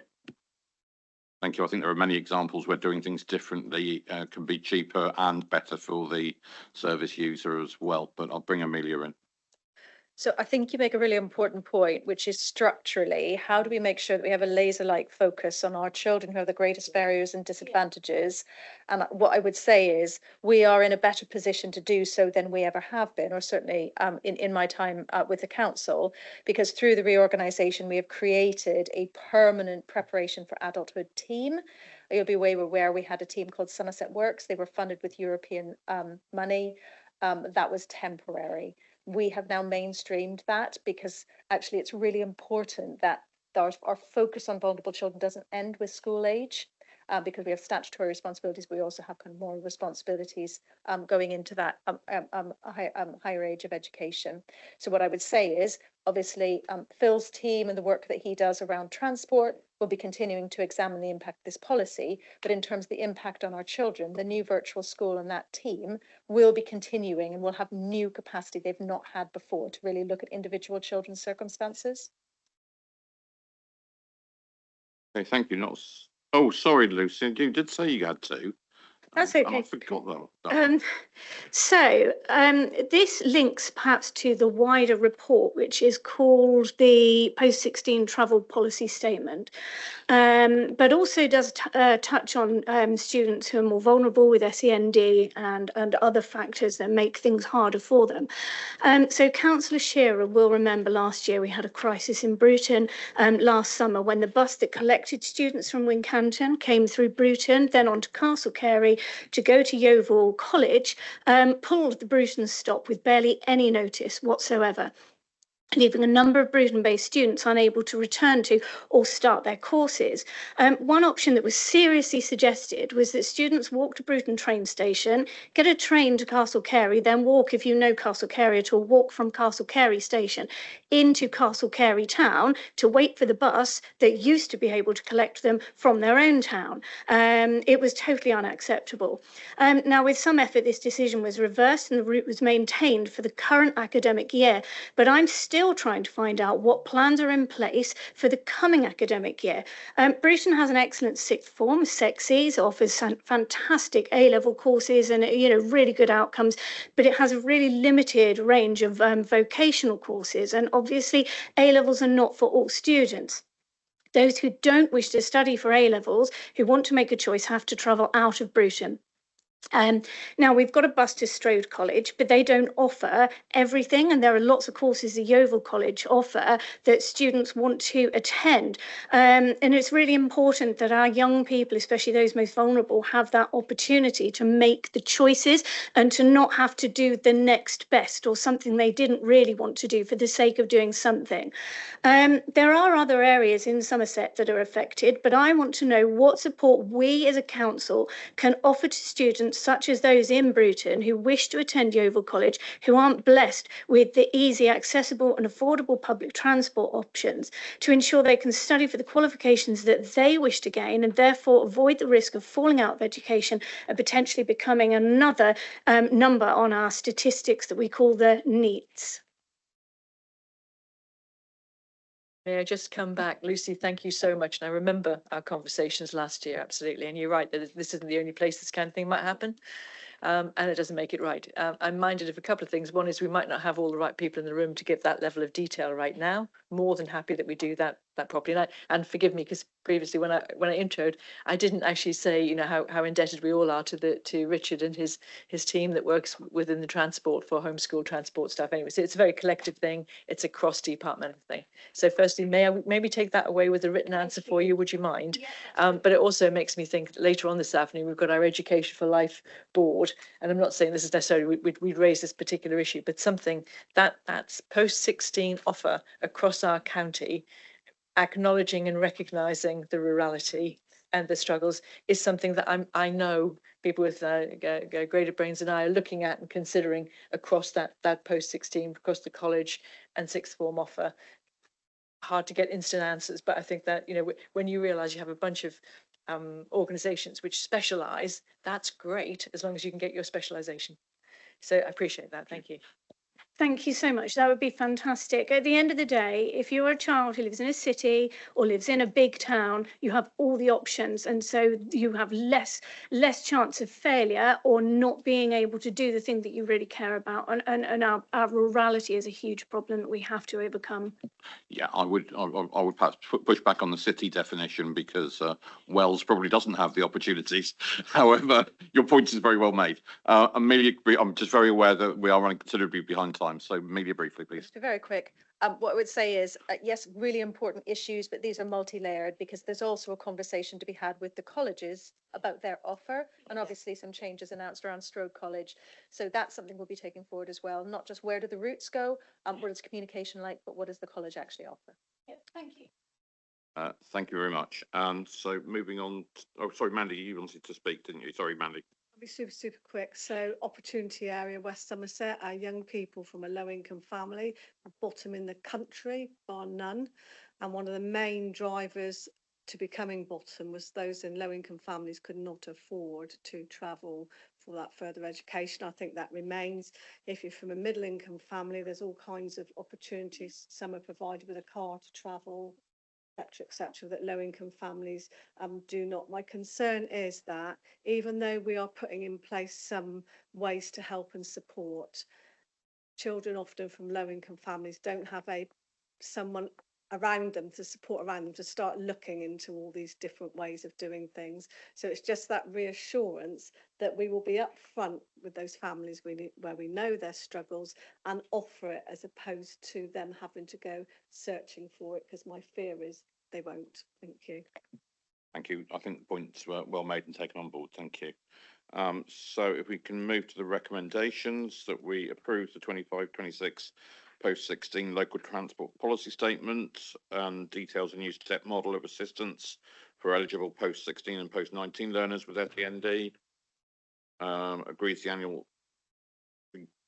increased annual cost, now totaling 1,032 for post-16 pay seats on contracted school buses and the FE SEND travel contributions. Agrees the publication of the approved policy on the Somerset Council website to meet the statutory requirements from DfE, and agree the part of the next scrutiny review of this policy takes place in 26-27. I assume that's okay with you, Councillor Redmond? Yeah, absolutely. Can I see a proposer, please? Councillor Shearer. Can I see a seconder, please? Councillor Wilkins. Those in favour, those against, that's clearly carried. Thank you so much for your work on this, Phil. It is hugely appreciated. I'm going to just quickly change the running order because I'm aware that we're behind schedule and some folk have other meetings to go to. Item number 16, I understand Mr. Hall and Councillor Rigby need to be away, so we do item 16 next, and then we'll whip back to do the remaining items for those of us who are eager to find out what's going to happen to dogs in East Somerset. Councillor Rigby, to introduce, please. Thank you very much. We'll all be aware of the fact that we had, as a council, decided to divest ourselves of the Mary Street or Upper High Street car park, whatever you want to call it. Last year, we made a decision earlier this year, having reviewed the divestment programme and our car parking programme, not to sell this particular car park. We announced that a couple of months ago now, but given that it was an executive decision to put it on the list in the first place, it needs to be an executive decision to take it off again. So that's what we're doing here. So I'm hoping this is a reasonably straightforward item. Thank you. Any executive members wishing to speak? Councillor Federicas. Thank you, Chair. I think I noted it in the paper, but just if Mike can confirm, I believe we do need to do some investment in Mary Street car park. So that's a positive thing as well that we will look to do in order to, I guess, keep it going. Yes, that's right. There is some work that needs to be done. It's not hugely extensive, but if we are not going to be selling it, it's something that we need to do in order to maintain it in decent condition. Thank you. My understanding is the fact remains that there is a surplus of places within Taunton. Can I confirm that we are reviewing whether there is an alternative asset that could be put on the list, please? Yes, absolutely, Chair. The review continues into Taunton car parking. We do have more spaces than are typically needed in the town, and there are other car parks that may become surplus to requirements. It's not a secret, for example, that the car parks over towards the old gas works have been in the local plan, I think, for probably 10 years or so as potential redevelopment sites for residential. So it may be that there are other more appropriate car parks that we can rationalise in that attempt to make sure that the provision matches the demand. Indeed, and I was in Vivery Park yesterday supporting Birtle Silver Band on the bandstand there, and was pleased to see the Mary Street car park was full and I couldn't get in there. So I had to find another car park. I've got Sarah and then Fran, and then I want to move to other members, please. Yeah, just to say that I know this has been something which people in Taunton, and indeed some of the people in my division are quite keen that that car park should remain, but part of the reason is because nobody wants to go into the multi-story. I've never been into the multi-story. I hate it. I hate going around that thing. Well, I've been in it with a friend in their car, and I just think you need to be aware that the multi-story is usually probably half empty, but the Mary Street car park is full. We need to address that in some way. I don't know what you can do to make it nicer, but that's a long-term thing, because I think people use the Mary Street car park in preference to that multi-story. Okay, I just don't want to have a debate on every single car park in Taunton at this junction. Life's just too short for such things. Councillor Fran Smith. Thank you very much. I just wanted to say, as a Taunton councillor and a user of that car park, I'm really pleased that it has come back to the executive, that it has been reviewed and the decision has been taken to keep it. And I know you don't want to go into details of different car parks, but I do think Sarah Wakefield's mention of the other car park, the large multi-story, probably does need a review. But thank you. Yeah, we're aware of the complications around the multi-story, and I do think that a programme of investment to make that more appealing and user-friendly would be very welcome. Okay, I'm seeing no other executive lead members wishing to speak. Councillor Sue Osborne, please. Thank you, Chair. Whilst I have got no strong views one way or the other on parking in Taunton, initially this was raised as a decision made by the individual lead member, and based on, obviously very high representation that we really needed to retain this car park. In a way, what is the risk that, as this was the key reason given in the recommendation, public opinion, that if you decide at a later date to dispose of a car park, not necessarily car park, another asset in another town, and they too raise petitions, make very strong representation, will they be sort of treated in the same way that their asset won't be sold? I'm also curious, you've now raised that there were possible other car parks in Taunton that could have been sold, or anywhere else, because they're not used or they were part of a local plan proposal. So why were those not put forward instead in the first place? But I'm pleased to see this come to executive, because as it was a policy taken by executive, then it should also come back. I don't necessarily believe that those sorts of decisions should be taken solely by one member. There are reasons for and against that. Thank you. Yeah, I'll respond to that. I think in terms of the governance pathway, the fact that we're discussing this today is as a result of the fact that the decision wasn't taken by one member. It was taken by the executive to sell this particular asset. We were not doing that now, so it's back here before the executive for all of us to vote on and for everyone else to comment on, as to whether or not we agree with that new direction of travel of not selling the car park. In terms of how it got on the list in the first place, my understanding is that it was put forward by the parking service, and it may well be that because of the work that's required on that car park, it was felt expedient that that car park be sold in preference to the others. But I think we've taken, perhaps as a result of lots of comments from people locally, a more strategic view as to which car parks ought to be retained and which should be sold. And the fact that we have car parks that are long time designated for residential development, I think probably adds an extra element to it. And I think it's probably fair to say that the driver for this car park being identified for divestment came from within the service, and we've taken perhaps a bit more of a holistic approach with our planning hats on as well as to whether or not that's appropriate. And all things considered, the public comments we've had, and I think perhaps the wider view we've taken of this suggests that this car park should be retained. As for other assets, whatever comes up for sale will go through a largely similar process. And it's certainly open if people think, if residents think in whatever part of Somerset that we've made a mistake or that we should do something different, we'll listen to that. Okay, thank you. Not seeing any other members who wish to speak, so can I see the a proposal from recommendation to remove Mary Street Car Park, Taunton, from the list of operational assets previously approved for disposal and continue its use as a car park, proposed by Councillor Mike Rigby, seconded by Councillor Liz Lysholm. Those in favour, those against, that item is clearly carried. Thank you very much. And just reverting back to our equality, diversity and inclusion item. No, I've missed one. 12. No, 12. My apologies. We're going to the alternative provision of a dynamic purchasing system competitive tender, and Councillor Heather Shearer to introduce. Hello again. Yes, indeed, it is.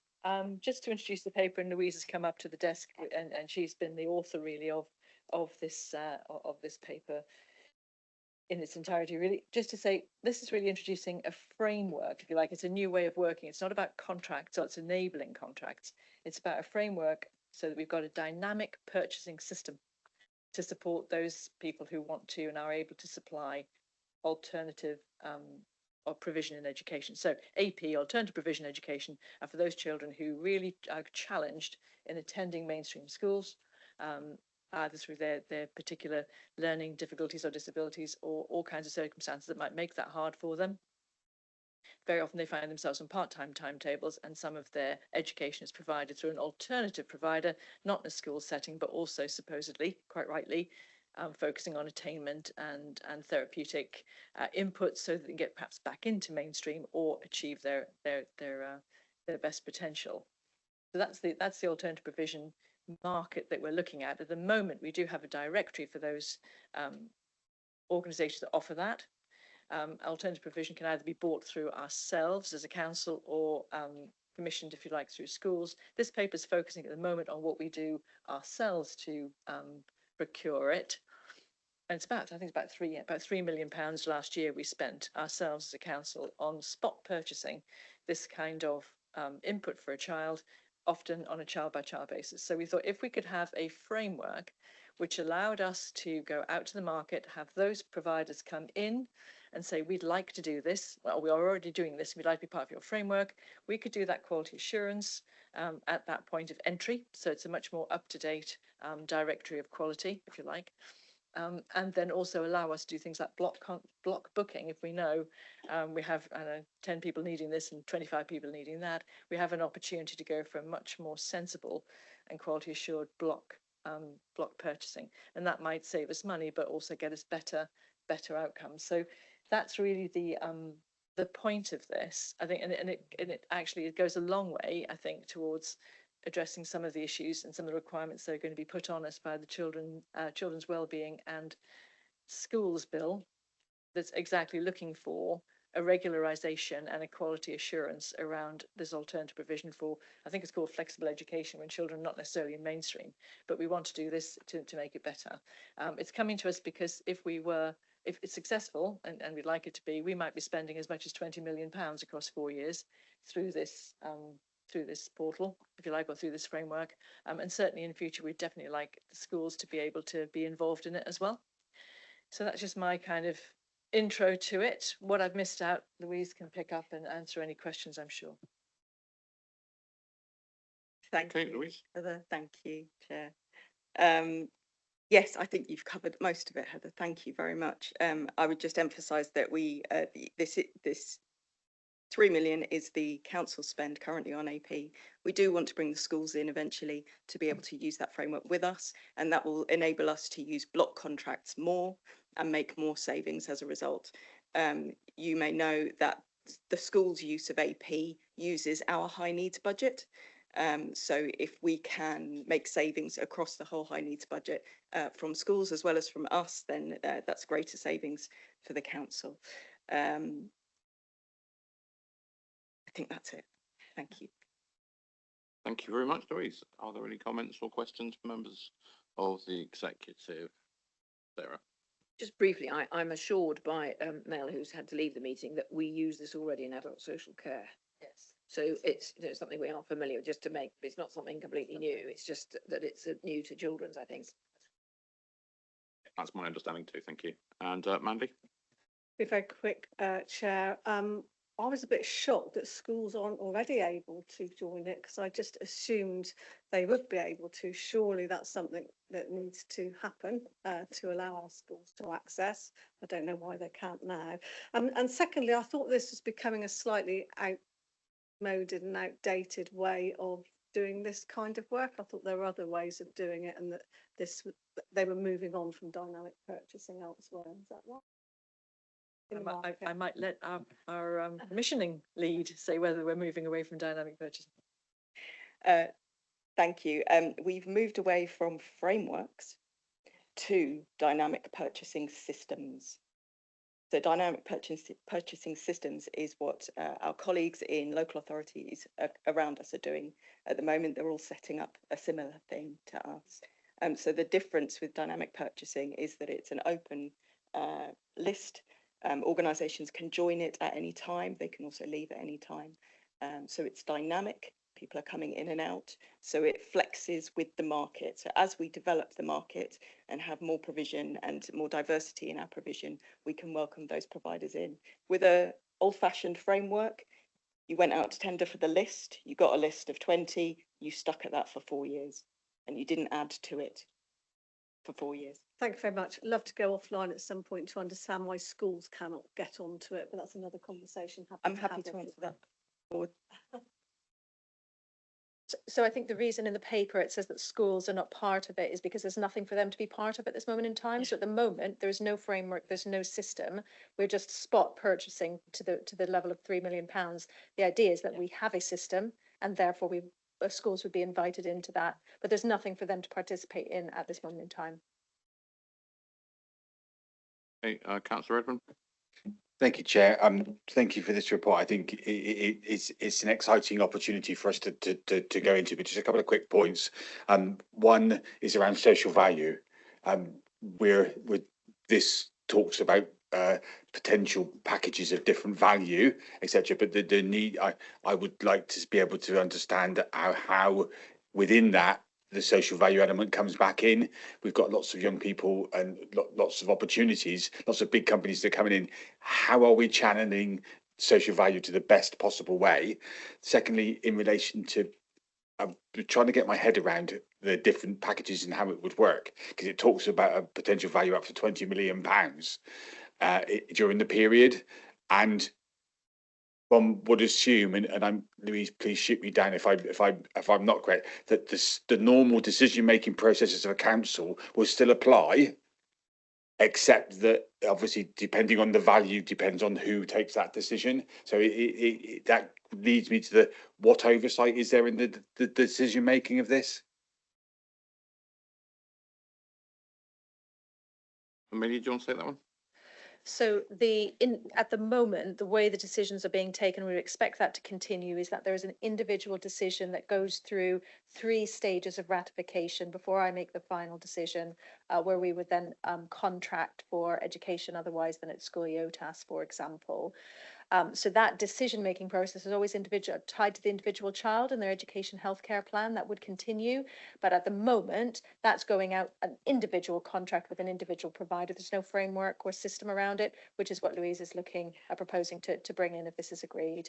So that decision-making would remain around that individual child, but there would be a contracting environment in which that would happen that would then help us to drive better cost, better value, better outcomes for children by operating more systematically.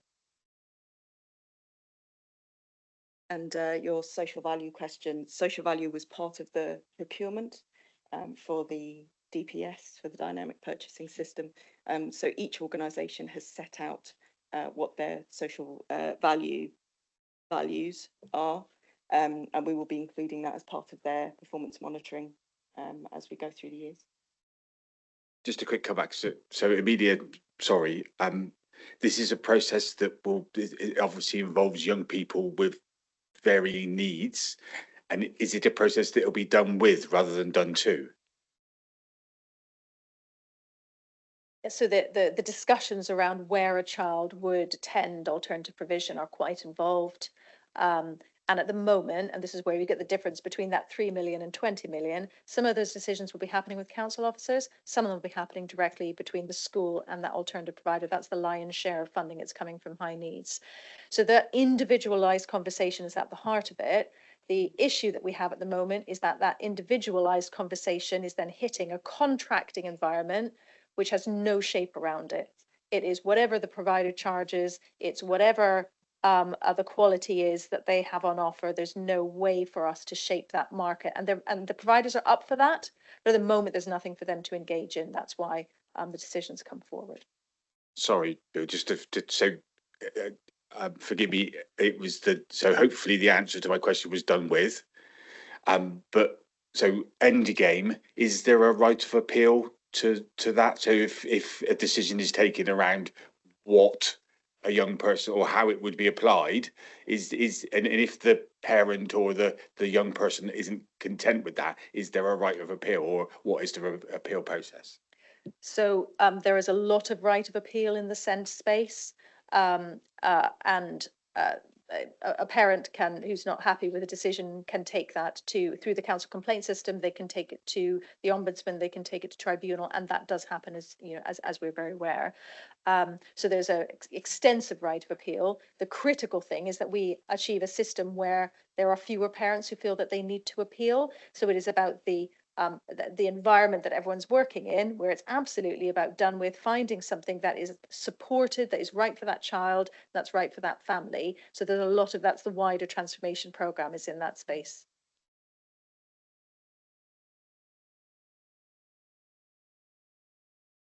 Okay, not seeing anybody else who wishes to comment. Louise, thank you so much for bringing this forwards. We have recommendations that the executive approves the local authority commissioning of the alternative provision via dynamic purchasing systems for the use of call-off contracts over a 4-year period from the 1st of May to the 23rd of February 29. Maximum spend through the DPS during this term will be an estimated 20 million. The executive approves the use of a dynamic purchasing system by Somerset LA maintained in academy schools, including 3 schools in Somerset, when this facility becomes available. Can I see a proposer, please? Councillor Shearer, seconded. Councillor Wakefield, all those in favour, please. All those against, that's clearly carried. Thank you, Louise. And now it's the turn of equality, diversity and inclusion.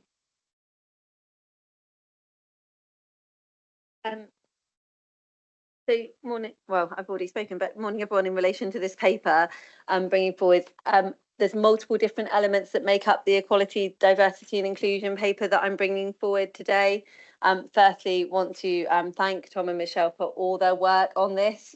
There's been lots of different work that goes into the different elements, but in particular, just getting our equalities workforce report into us today, because it's got some up-to-date data. We will do a separate update post the restructure, so it does need some final finessing, but that's been an incredible amount of work to get it in by all of the different deadlines that we need to hit as part of this committee.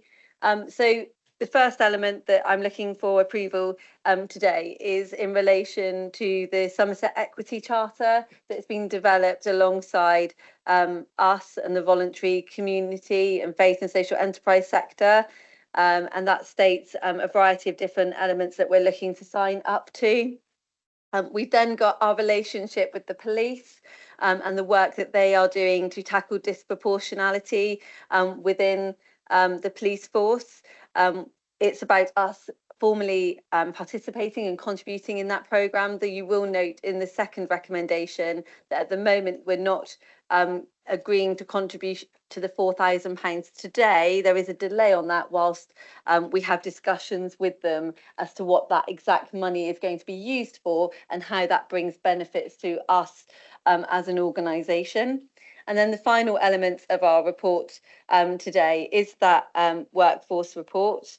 that's being brought forward. As I said, there's just some updates that do need to happen to that report. We're going to do some work around the branding, but also we'll be pulling off the workforce data at the end of the month, just as we see the workforce post restructure.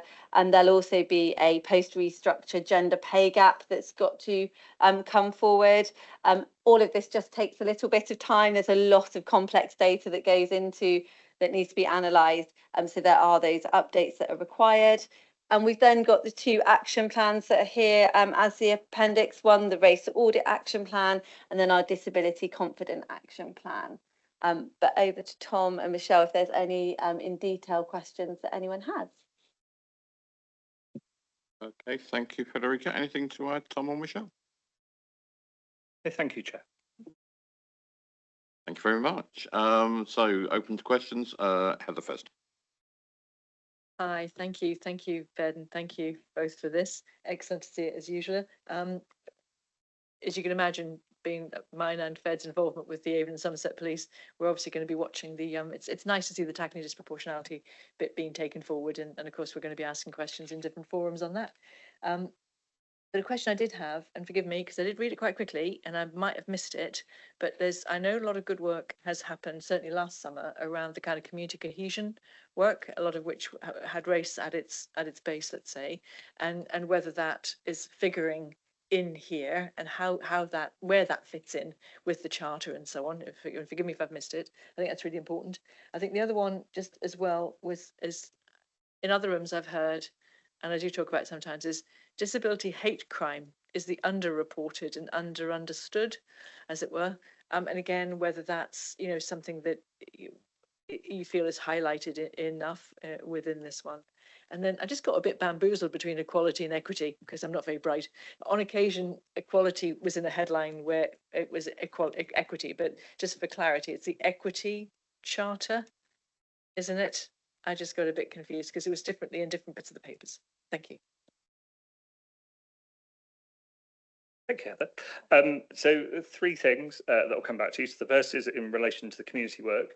It doesn't feature specifically in relation to what's within the paper, but it is work that we're doing locally with the communities that we've got. What it will do is feed into where appropriate to the work that the police are doing. So it's more a focus on where we are working as an organisation and the wider system within Somerset to understand the impacts on the communities that we've got, what's happening in relation to those and what steps that we need to take. So it's more of a local bit that happens to be happening at the same time that the work that the police is doing. Where necessary, we'll pull those 2 together, but at the moment it feels like they're 2 separate bits of work.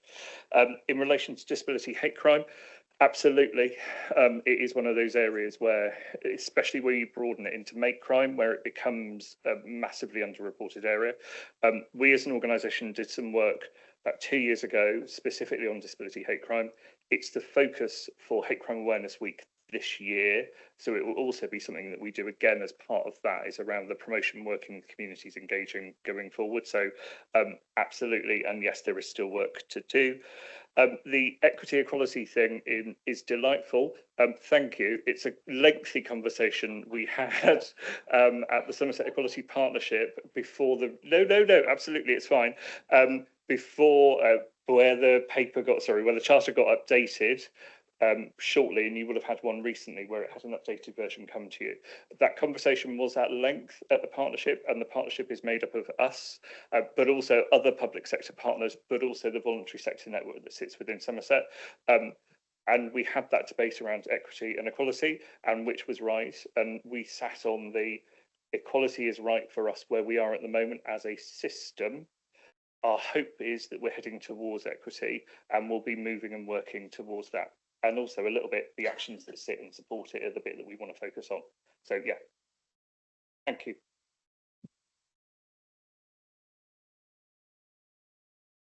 Gender pay gap. Is this good news that I'm reading here with the pay gap reducing both on mean and median? I'm not very good with microphones. Sorry, Liz. Yes, so we have seen a reduction in the gender pay gap between March 24 and March 25. What I think though is really important, and we are doing that piece of work right now, is that we actually look at the gender pay gap as well post restructure, because I think that's the reality of where we are, and I think even with the workforce data. So we have got all of that in place. We were doing some work on it last week. We just haven't had enough time to be able to get that accuracy. We've still got people this month who are leaving on voluntary redundancy or working notice periods, and so that will be impacting currently. So the intention is at the end of May, the last day of May is when we run the data. We will run the pay gap, so we've got it all set up and it's ready. So it is just a refresh of the data. And then we will be doing some work in terms of drilling down. So what we'll be looking at is service director levels to see exactly, are there any differences and where they are. The feeling at the moment is there could be a change. And certainly the work I was doing last week would indicate that work is going to be from sort of grades 8 and above. So it's those sort of up to heads of service type level, and changes in that kind of top grouping there that may impact. But yeah, I'll definitely be bringing back the post restructure, Liz. Chair, can I just say thank you for the work you do for this organisation, and how much we appreciate the work of our colleague, Councillor Smith-Roberts, and both of you, because I realise that you carry considerable load on few shoulders, and with what we hear across the nation at times, I'm sure we all want to say how much we appreciate your work. Thank you. Thank you, Liz. Yeah, thank you, and thoroughly echo those comments. I'm not seeing anyone else indicating.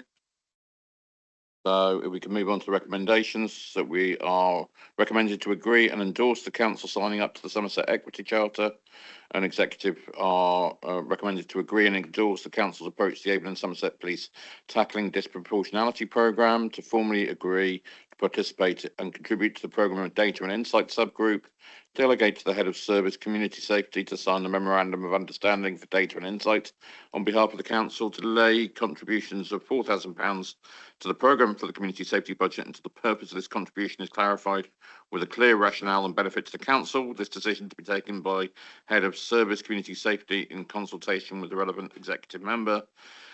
And executive are asked to support and endorse A, the Somerset Council Equalities Workforce Report 23-25, which includes the gender pay report, B, the race audit action plan, and C, the disability confident action plan. Can I see the proposer, please, Councillor Smith-Roberts? And seconder, Councillor Heather Shearer. Can I see those in favour, please? Those against, that's clearly carried. Tom, Michelle, thank you very much for all your work on this. It's always a pleasure to have you before us. And item 14, to the approval of the delivery plan for the Connect to Work programme for Somerset. Councillor Rigby. Thank you, Chair. Well, after this, I think we've only got the Somerset East dogs left, so I'm looking forward to finding out about that. But I'm sorry to have hounded you about moving the other item up, but we're moving through like greyhounds now. So the members will remember that, no doubt, that last autumn the government issued a Get Britain Working white paper, setting out its ambitions to reduce economic activity and to try and get an 80. Just as a point of order, do you mean reduce economic inactivity? Did I say the other thing? You said activity. No, I did want us all to retire though. Just to be clear, it's good. Yeah, well, good if we're all on the same agenda. I wouldn't like the minutes to reflect the wrong thing. Economic inactivity. Thank you very much. And to get up to an 80% employment rate.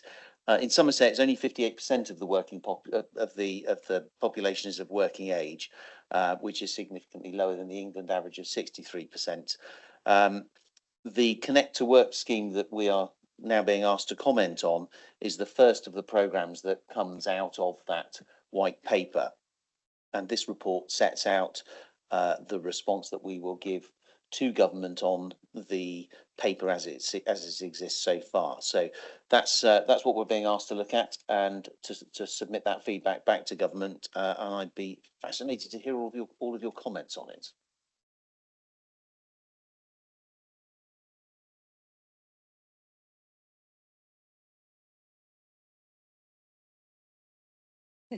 Yeah, thank you, Mike. Yes, so you've all, well, for those that don't know me, I'm Melanie Roberts. I'm the Work Health and Skills Lead, Service Manager for Workforce and Skills in the Economic Development Department. So I think you've probably all seen the paper and read the details of Connect to Work. So as Mike has summarised already, Connect to Work is the first funded programme coming out of the Get Britain Working white paper.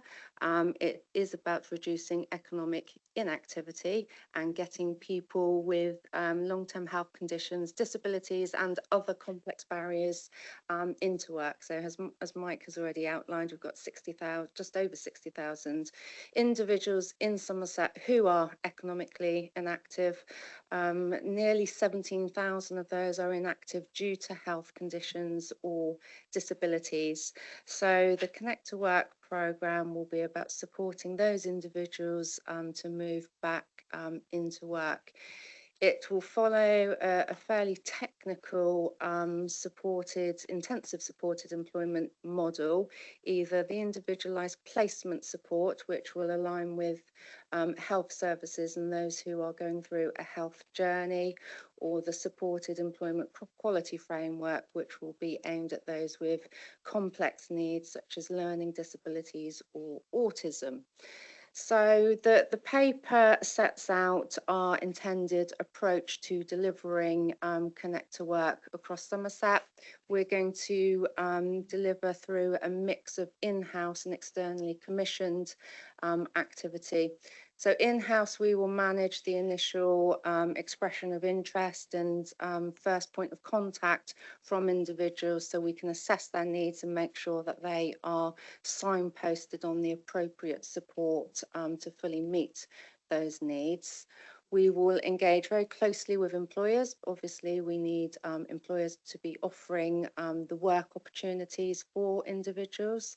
So we will be looking at a package of support for those employers to make sure that they have the appropriate skills and confidence to employ individuals with additional barriers.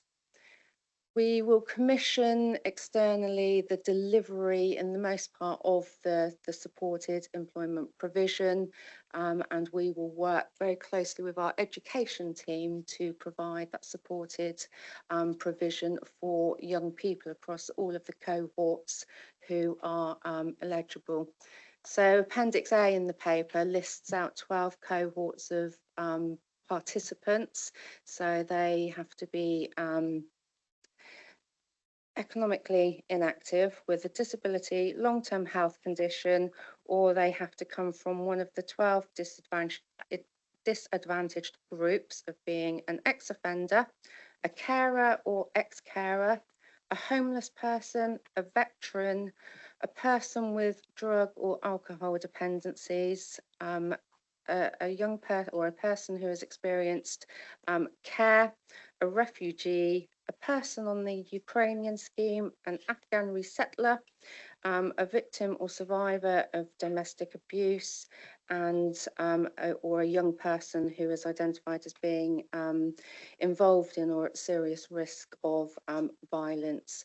And finally, a victim of modern slavery. So that the list is quite extensive. We have the opportunity to work with a good proportion of individuals who aren't working across Somerset at the moment. I will pause there and take questions. Thank you, Melanie. Questions first, Sarah Wakefield, then Heather Shearer. I'm very pleased to see this coming forward. I think it's an excellent initiative. I just wanted to say that in my view, this is one of the hardest cohorts of people, actually. I mean, there are lots of, I think you've said there's about over 16,000 people in this bracket, probably, we think, but there's another 40,000 people in Somerset who are working age and not working. And so they seem to me to be starting with the hardest cohort first in some ways, who need the most support to get back into work. And I would like to point out there are agencies, voluntary agencies in Somerset already doing some of this work. So it's not completely new to the county. What I'm concerned about is how we identify the individuals who will gain the benefit of this programme. I wasn't quite clear from reading the paper how we're going to identify them.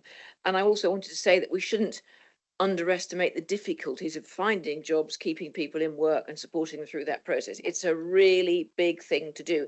It's a really important thing to do, but it's a very big job to do as well. And I hope that as the next stages of the government return to work are rolled out, that some of the cohorts that might be easier to get success with will also come into it. But these people need something. I totally accept that, but it will be tough. So it was really how you identify the individuals that I was interested in. Yeah, thank you. Yes, totally support and recognise everything you've said. We are already working very closely with our voluntary sector, so they will hopefully be able to provide one of the referral routes in. We've got good connections with our health services, so those who are, like I say, on a health journey and will be looking to go back into work as well.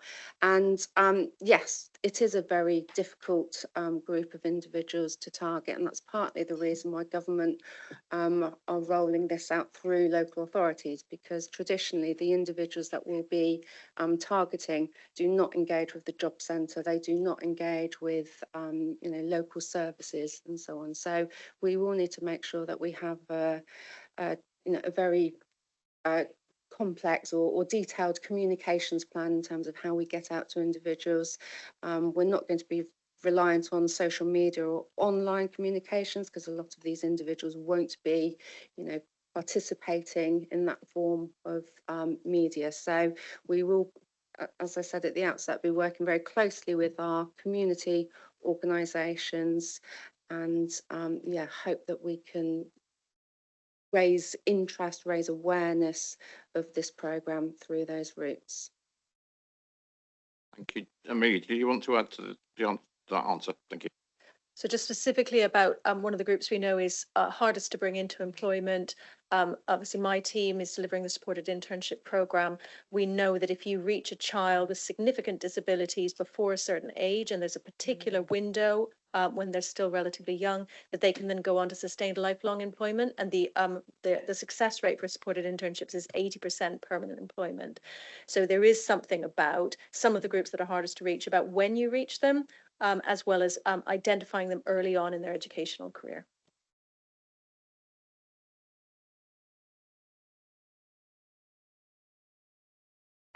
So just from my point of view, I've got one simple question and then one more kind of maybe more difficult. Interestingly, why it's only up to the age of 64 is that government policy, because I thought, again, I'm not quite there yet, but I thought you couldn't get state pension until you were 66 now.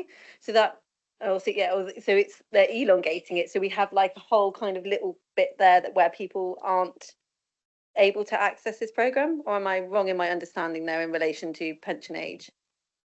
No, I think you are absolutely right. So government seem to be going through a bit of a transitionary period in terms of the age group they're targeting. So this programme is targeting up to age 64, as you've suggested. The Get Britain Working activity, which you will have seen reference to in the paper, is now talking about up to age 66. So when we are rolling out this activity, we do need to make sure that we are following the right rules for the right funding routes. And then my other question, I guess, is how this will work in practice, because have we got a multitude of employers that are flexible and open-minded and available to take individuals who are on a journey, who may not quite be there for full-time employment, they might only be able to do part-time, or they might need some English language support, as an example. I don't feel like we've got a bucket load of those knocking on our doors saying we need staff, and I could be wrong in that and I would happily have my assumption overturned. So I just wonder, we can prepare all these individuals, but if there isn't a route for them to then go on to, how does that help them? And then I guess I'd like to know what we were doing as an organisation, not as the council, but as an employer, to maybe link in and have some of these individuals maybe come and work in some of our departments. Thank you. Yeah. So just tackling the employer engagement piece first, we have started some early conversation with employers through our Chamber of Commerce, through our Economic Growth Board, and through our business representative organisations. So we do have a a short list at the moment of employers who want to engage further with us, and we'll be rolling out some workshop style sessions through the summer to understand better what employers need to enable them to be flexible in their kind of workforce participation. It is a key risk for the programme, as with the wider Get Britain working activity, because we cannot move people into work if employers aren't able to kind of meet those requirements. So it is a key piece of work for us. We are continuing to roll out that employer engagement. We are working with Michelle and Tom that you've just heard from on the EDI activity in relation to potentially offering training to employers to become disability confident. We are as well through the education supported internship programme. They've got some very good connectivity with employers, so we'll be building on those relationships we already have. Equally, employers who are investing quite significantly in the area and who also attract government funding have a requirement for their corporate social responsibility and their social value activities, so we'll be capitalising on that as far as we can. We are building this activity into our social value toolkit, which will be included as part of our procurement processes. So we have started rolling out a lot of activity that will help employers to help us to achieve the outcomes that we would like to achieve. And just in terms of Somerset Council as an employer, we are again having conversations with Tom and the recruitment team in terms of how we can make sure our internal recruitment processes are accessible to individuals. We are a disability confident employer, so we will be looking at how the council can act as a front runner and a champion of this activity, because we can't expect employers in the private sector to offer these opportunities if we are not able to do that ourselves.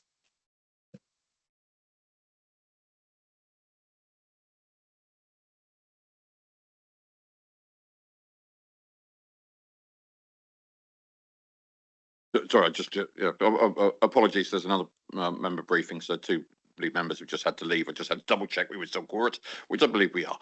Joe next.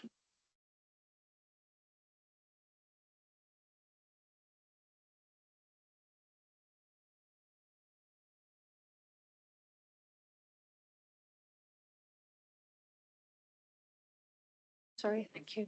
Thank you very much. I think this is really a very interesting paper. And one of the things that worries me slightly is that it's very broad brush, that it's got a lot about we will be working with employer engagement in our communities, but there's no detail about who to go to. And I'm thinking, just on my knowledge of several people who perhaps would benefit greatly from some advice and help about getting into employment, who should we contact as members? Could you possibly send out something to members, one side of A4 or something simple, saying who we should go to, what we can do if there are people, and it's the ones who slip through the net that I think the people who are obvious and getting help and are already on our radar, they're much more, it's much easier to help them, but it's the ones who we can't see or who you don't want to approach too closely that I would be very interested to know what we can do. Thank you. Yeah, thank you, Joe. Yes, totally understand. We need to be very or have a very straightforward, simple point of access. So we will be using our existing community employment hubs, who will act as that first front door, who are already working in communities. We will also issue a member briefing to all members with a bit more detail in terms of how to signpost individuals, or if individuals want further information on the programme, who to contact. Thank you. I had the pleasure of visiting one of the community employment hubs in Highbridge a few weeks ago and was very impressed by the standard of service that they were offering. And it was great to see local employers there encouraging people to take up opportunities locally. There was a really good routine. Any other members wishing to contribute? Not seeing anybody, so we've got a proposal in front of us. On the right page. We are recommended to endorse the delivery proposals for the Connect to Work programme for Somerset as set out in the background, paragraphs 1 to 3, delegate authority to Mr. Paul Hickson in consultation with Mr. Mike Rigby to approve the final version of the delivery plan for submission to the government and to delegate authority to the CFO to accept the grant offer funding from the government to deliver the programme once the delivery plan has been approved. Do I have a proposer, please? Councillor Lyshawn, seconded Councillor Smith-Roberts. All those in favour, please. All those against. Thank you so much, Melanie and Paul. Which brings us on to, and if you've been waiting for it, my apologies, item 15, the public space protection order for Somerset East dog control. Federica. Thank you, Chair. So bringing forward this report today, I've got Matt alongside me who can definitely answer far more technical questions when it comes to PSPAs than I can. Previously there was a PSPA within what was the old Mendip area in relation to dog fouling, dogs exclusion zones, dogs on leads by direction. That lapsed last summer, so we are going out, and we have gone out to consultation to look to bring this back in. You can see the very detailed consultation responses in the report around different areas that matter to different individuals, whether they have a dog, whether they don't have a dog, and you can see that full consultation report as part of this. But I'm proposing to bring this forward to executive now to agree, and in Appendix 1 I want to say is the actual map that shows the exclusion zones. But for me, it makes sense. So, for example, not having dogs in play parks where there are young children, making sure that people are responsible dog owners is everything, hopefully, that we all want to encourage and enjoy. And we all know as councillors just how much our inboxes can kind of have it when that does not take place. So I've got Liz Lyshawn first. I don't think Matt Clegg will be surprised by my question. I just want to refer to the fact that the previous PSPO had another part which was about surrendering intoxicating substances. And I know that there are some issues in one of what used to be called the Mendip towns. And I just wondered, is there still opportunity to bring forward a separate PSPO for a particular town if it's needed? Certainly from a council perspective, Liz, yes, there is. But I think it is important to acknowledge the fact that support would be needed from all stakeholders, including the police. The reason why we are not bringing this forward at the moment is because all stakeholders are not in support of the PSPO being reintroduced at the moment. There are a number of reasons for this.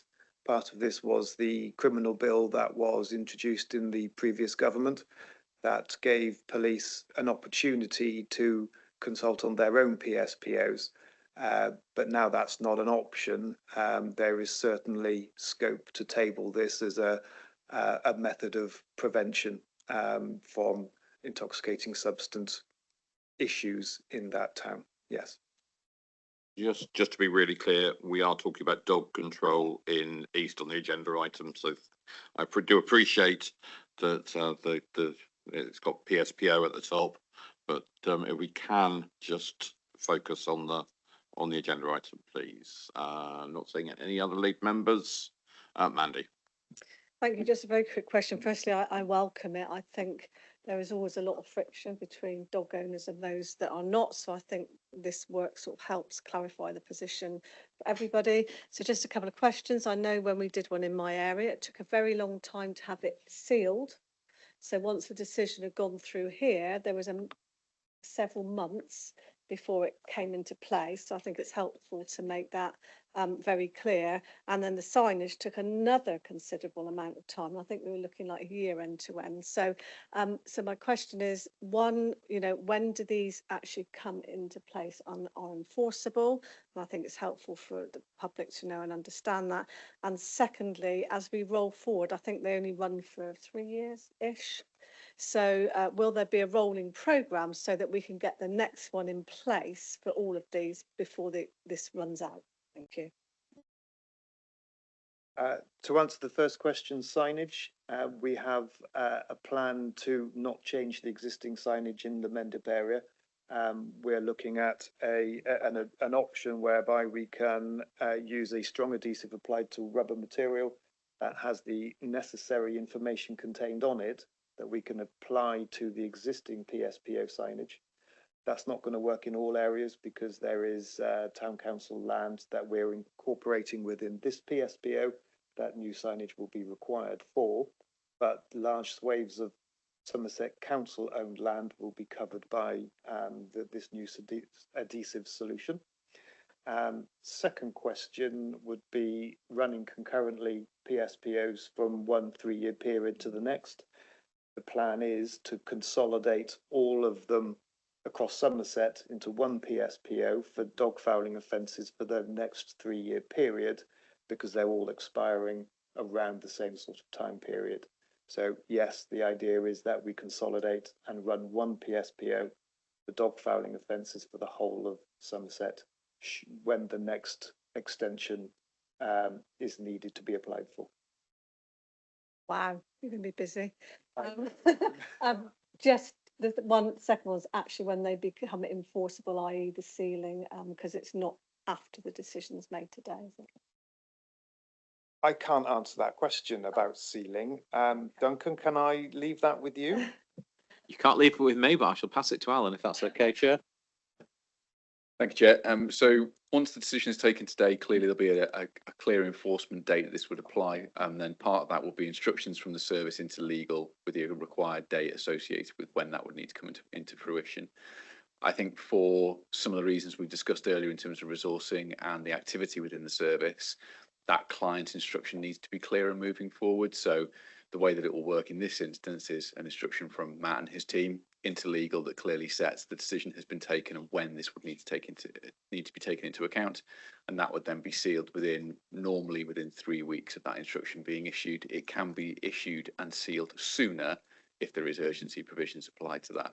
But the client instructions are key to this now. And we now have a structure that has a business manager in post that helps to manage those types of internal instructions so that we can see them being processed in an appropriate way. And to be frank, not lost on someone's virtual desk. Thank you, Chair. Thank you. It's just helpful within the papers just to explain that. Thank you. Okay, not seeing anybody else who wishes to comment. So go back to the recommendation that we agree the adoption and implementation of the PSPO as detailed in Appendix 1 for the failure to remove dog feces, exclusion of dogs from enclosed play areas for under 5, and enclosed play areas for dogs, play areas and dogs to be kept on leads by direction. The Service Director for Regulatory and Operational Service is authorised to make this order. Sorry, I said play areas for dogs, but I think that's a really good idea. Discuss your proposer, please. Councillor Federica Smith-Roberts, seconded by Councillor Heather Shearer. Those in favour, those against. That's clearly carried, and thank you, Matt, for all your work on this. And we look forward to future appearances. Okay. There being no further business, just to let you know that the date of the next executive meeting is provisional until agreed at full council on 21st of May, but it's expected to be Wednesday, the 4th of June, 2025, and that will be here in the Luttrell room. And I'm declare the meeting closed. Oh, we've actually got to being 4 minutes early. So take care all.